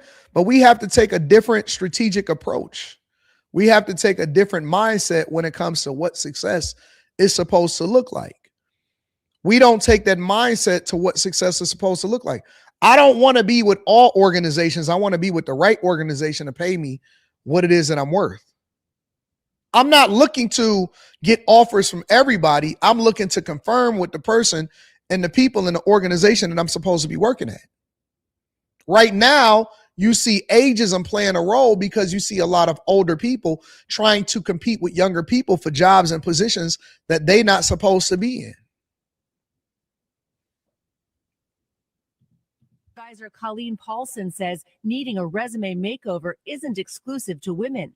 But studies show gender-based discrimination in the workplace and job hunting is a double whammy for older women, especially over 50. Glassdoor reports its users mentioned ageism 133% more in the first quarter of 2025 from the first quarter of 2024. Even with discrimination based on age illegal since the late 60s, many fear the problem is only getting worse with AI. I'm not getting the interviews, I'm putting in the time. And so I knew what I was working for against was algorithms. If you get weeded out before you get a chance, we're saying that only people who know how to use technology and know how to game the system are going to be employable. About 98% of Fortune 500 companies use what's called applicant tracking systems in the hiring process now, with some of these systems supported by AI tools. Last year, one lawsuit claimed recruitment platform Workday discriminates against candidates 40 and older with its AI. That's not called discrimination. It's called finding the right worker for what you're looking for. I'll give you an example, right? Let's say I'm looking for a position for a person, and I'm not looking within the bag chasers. Let's say I'm looking for a position of a person that's going to be a producer for what we got going on here, for my social media companies, for the growth of the company, for all of that, right? I could sit there and say, well, let me just take the person that got the most experience. No, experience, understanding, all of that matters. But guess what else matters? Enthusiasm. Getting there early. Doing it before I get there. Finding the things. Learning me. Understanding my personality and what I look for when I'm looking for content that I really want to expound upon. You can't teach that part, but me actually talking to you, it's not about your experience. Now I gotta find out, because if you a person that's asking me, if the first question that you ask me when I open it up to questions is, hey, how many days off do we get a year? I don't even want you. Now that does not mean that you don't have the freedom to do what you want to do, and you're not gonna get really great, benefits that come to work with me. But if that's the first thing on your mind, I know that you're not the person for me to work with me, because I have a work ethic that requires for you to put in more time than what a person would usually put in for 40 hours. If the first thing that somebody asks me is how much I'm making, now I pay people incredibly well. I know that you're not going to be the person that work for me. Why? Because you just looking to get a bag and you're not looking to add value. The value is, need you to want to add value. I want you to be enthusiastic about what we're doing here. I don't need anybody. One of the reasons why I pay people incredibly well is because I don't like turnover. I don't like turnover. I want people to work hard. I want people to be with me for a while. And then if they move on to something else, cool, but I need to get the most out of you for the value that I add into your life by how much I pay you. If I'm paying you 6 figures for a job and I'm a small business, don't treat me like I'm a big corporation. I need you to hustle. We grinding. We building this from the ground up. I don't care how many subscribers that I got. We getting to it. So I'm going to take it into consideration. If you got one leg and you got gout and you 63, you got to show me You're going to have to give me some extra. You're going to have to come through and separate yourself from the pack, because I don't believe that you would be as enthusiastic. Now that comes from younger people also. I don't think you're going to hustle as hard. I don't think you're going to grind as much. I think you're going to be more concerned about your own life, which is justifiable. You're just not built for working here. You might have to go to Dollar Tree.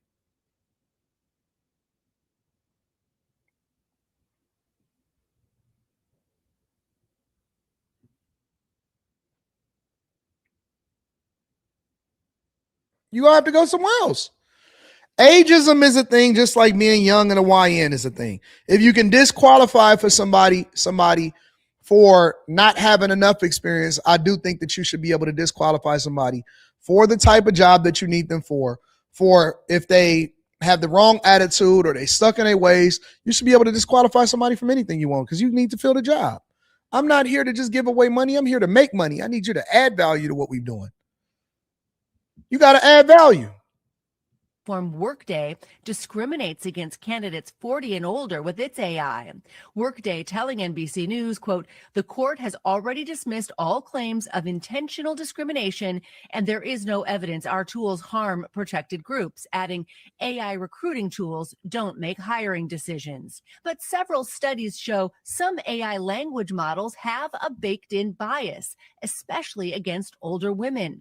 Listen, bro, listen. Everything got a baked-in bias. You supposed to have a baked-in bias. I don't know why y'all expecting for jobs to move any differently than we do in relationships. If you look at life like a relationship, you will do much better. You will do much better. Guess what? It's some women that like guys that got gray in their beard, and it's some women that want them a young dude. She may want a 23, 24-year-old. You can't go to her and say, "Hey, man, you got a bias. What you got against older guys? What, you don't like older guys?" I hate when people ask that type of stuff. So what? You only like tall guys? Yeah, she got a preference. Now, if she get it or not, that's one thing, but she got a preference. So you need to go and play in the sandbox of what the women want, compete. Either you're going to have to show something different as far as the value that you can add for her wanting you more than she want with whatever her initial standards are, because they make exceptions for the men that they like. Trust me, they make exceptions for the men that they like. Or you're going to have to go and kick it with women that like older guys. You can't force her to like you. You can't force her to bully her. So what you don't see, you don't want a good man. No, she just don't want you. You not her type. It don't even mean that you a bad person. It don't mean that you're not a good looking person. It don't mean that you don't got money. It means that she has a preference. You not it. Rejection is not a bad thing. Rejection just means that people not wasting their time on something that they don't want. And it's the same thing with work. If you don't feel like you're getting the results that you're going to have to get, you're going to have to make some adjustments. Hey, man, y'all discriminating against bigger people. Then lose some weight. I don't know how else to tell you. If you're not getting the results that you got to get, then you're going to have to lose some weight so that your suit can fit a little bit differently, and you're going to have to do some work. First thing you should do, I'll see, now we getting a little bit deeper. Now we getting into the part that they don't usually talk about, right? First thing you need to do when you're going on a job hunt is you need to lose weight.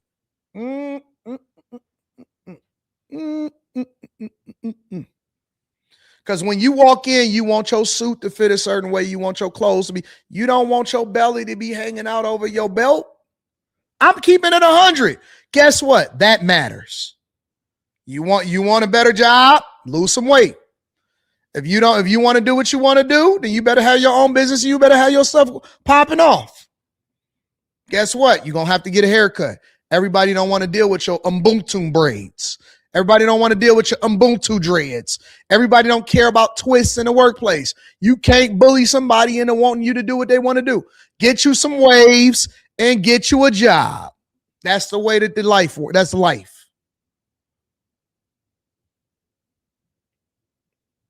It was always understood that when it was time to get a job back in the day, you're going to have to put down the trees. Hey, man, I can't smoke, man. I can't go out with y'all. Why? Hey, bro, I got a job interview. I don't want to miss out on this opportunity. I got to chill out. That was the standard. People understood it. They didn't say, oh, man, you shouldn't discriminate against people. What if I got What if I got a ailment that I need to smoke for? That wasn't it. It was, all right, bro, I got to chill out. I got to drink a lot of water. I got to get this out of my system so that I can go and get a job. I need a job, bro. Now, once you was in a job, right, you may have been able to get away with it as long as you ain't tearing nothing up. You ain't dropped the whole pallet of stuff. They're not going to send you to go get drug tested. But the minute that you tear some stuff up, you might get fired. That's the risk that you take smoking off the job and doing what you had to do. When you got to go and do what you got to do, you make adjustments. Yeah, man, I got to take care of business, bro. You don't go into the job dressed like you dress on the street. Guess what? You make the adjustment to give the best impression. It's the same thing with a relationship. It's the same thing with life. It's the same thing with life. When you want to win, you did what you had to do. So why is it any different? You want to compete? Then compete. You want to compete? Guess what? All of the women can't get the men that they want. You know why? Because they got to compete against other men, other women that want those same men. And it's the same thing with the women. Everybody can't get every woman. Everybody can't get her. She up here now. You keep talking about, hey, what's up, baby girl? What you doing? You know who she talking to? You know who she in a relationship with? Because she dissing you don't mean that you a bad person. It means that she in some other type of spaces and she's put herself in a position to be a winner. She with a winning dude. Now, why is she supposed to leave him for you? She don't want you, and that's okay. When you see a woman and you go up to her and she do like this, because she's showing you that big ass rock on her finger, guess what that means? I don't want you. It don't even matter if she got a man or not. It don't even matter if she in a relationship or not. It don't even matter if she is in a relationship, she married or not. That mean when she show it to you, that mean I'm in a relation. I don't want to talk to you.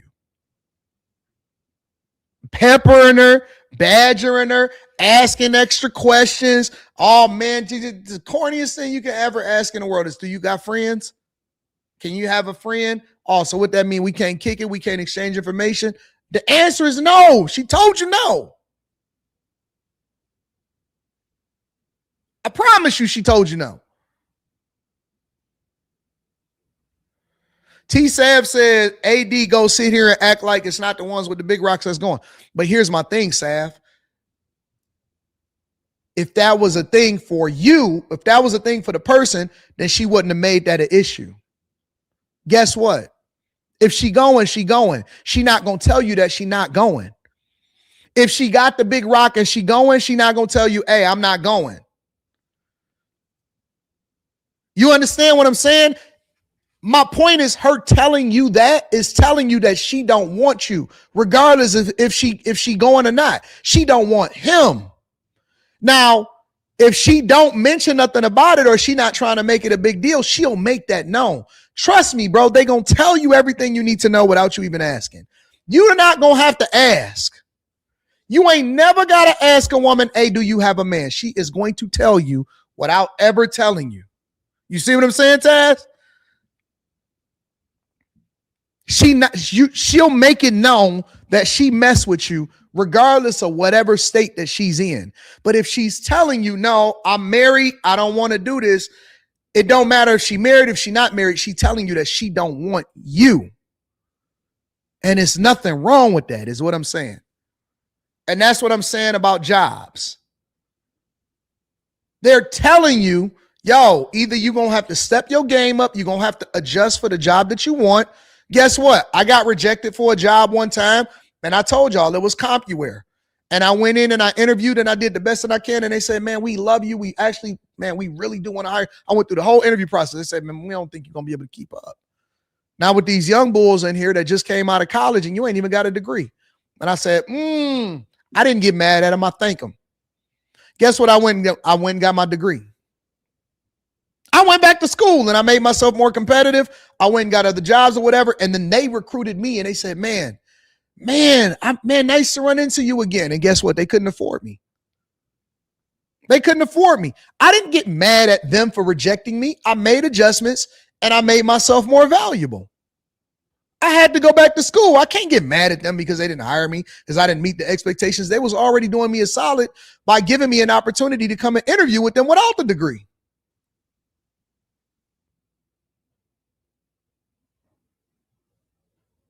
It just is. It is what it is. Adjust. Ageism. What is ageism? Ageism. It's always an ism. Feminism. Ageism. All of this junk. Man, nobody want to hear that junk, man. Either compete or make adjustments and go and create market value for yourself. All right?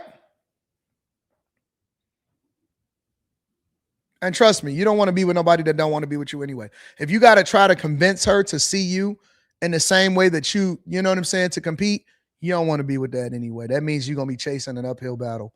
You want to be in a position where she adore you, not where she tolerates you. You don't want to be chasing a woman and saying, oh, baby, I mean, I'm saying, let me take you out. You don't want to do that. You want to be with the girl where you say, hey, listen, I made plans for us. Are you free?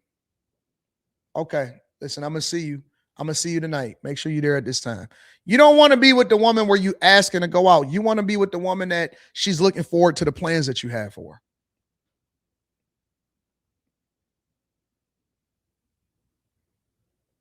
Move on. Rejection is not a bad thing.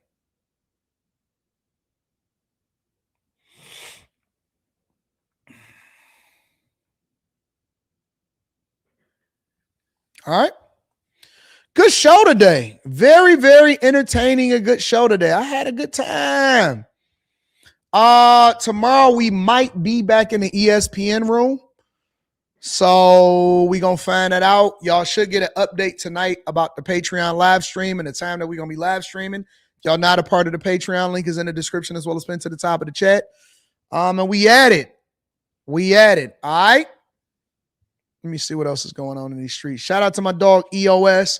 Said, what up, though, AD? What up, EOS? Again, happy birthday to my guy, Yakar. Happy birthday, bro. Enjoy it. Enjoy your week. But I do got some videos I'm about to send you because we got to get it popping. I love y'all. I appreciate y'all. You know what's so funny? Yakar? I don't know why, but I said, you know what? I'm not going to do no videos today. And the reason that I don't know why I didn't do any videos, but I didn't even realize that it was your birthday. Happy birthday to you too, yo, G5. Ain't that crazy how I didn't send nothing to edit yesterday? As crazy as that sound, God works in mysterious ways.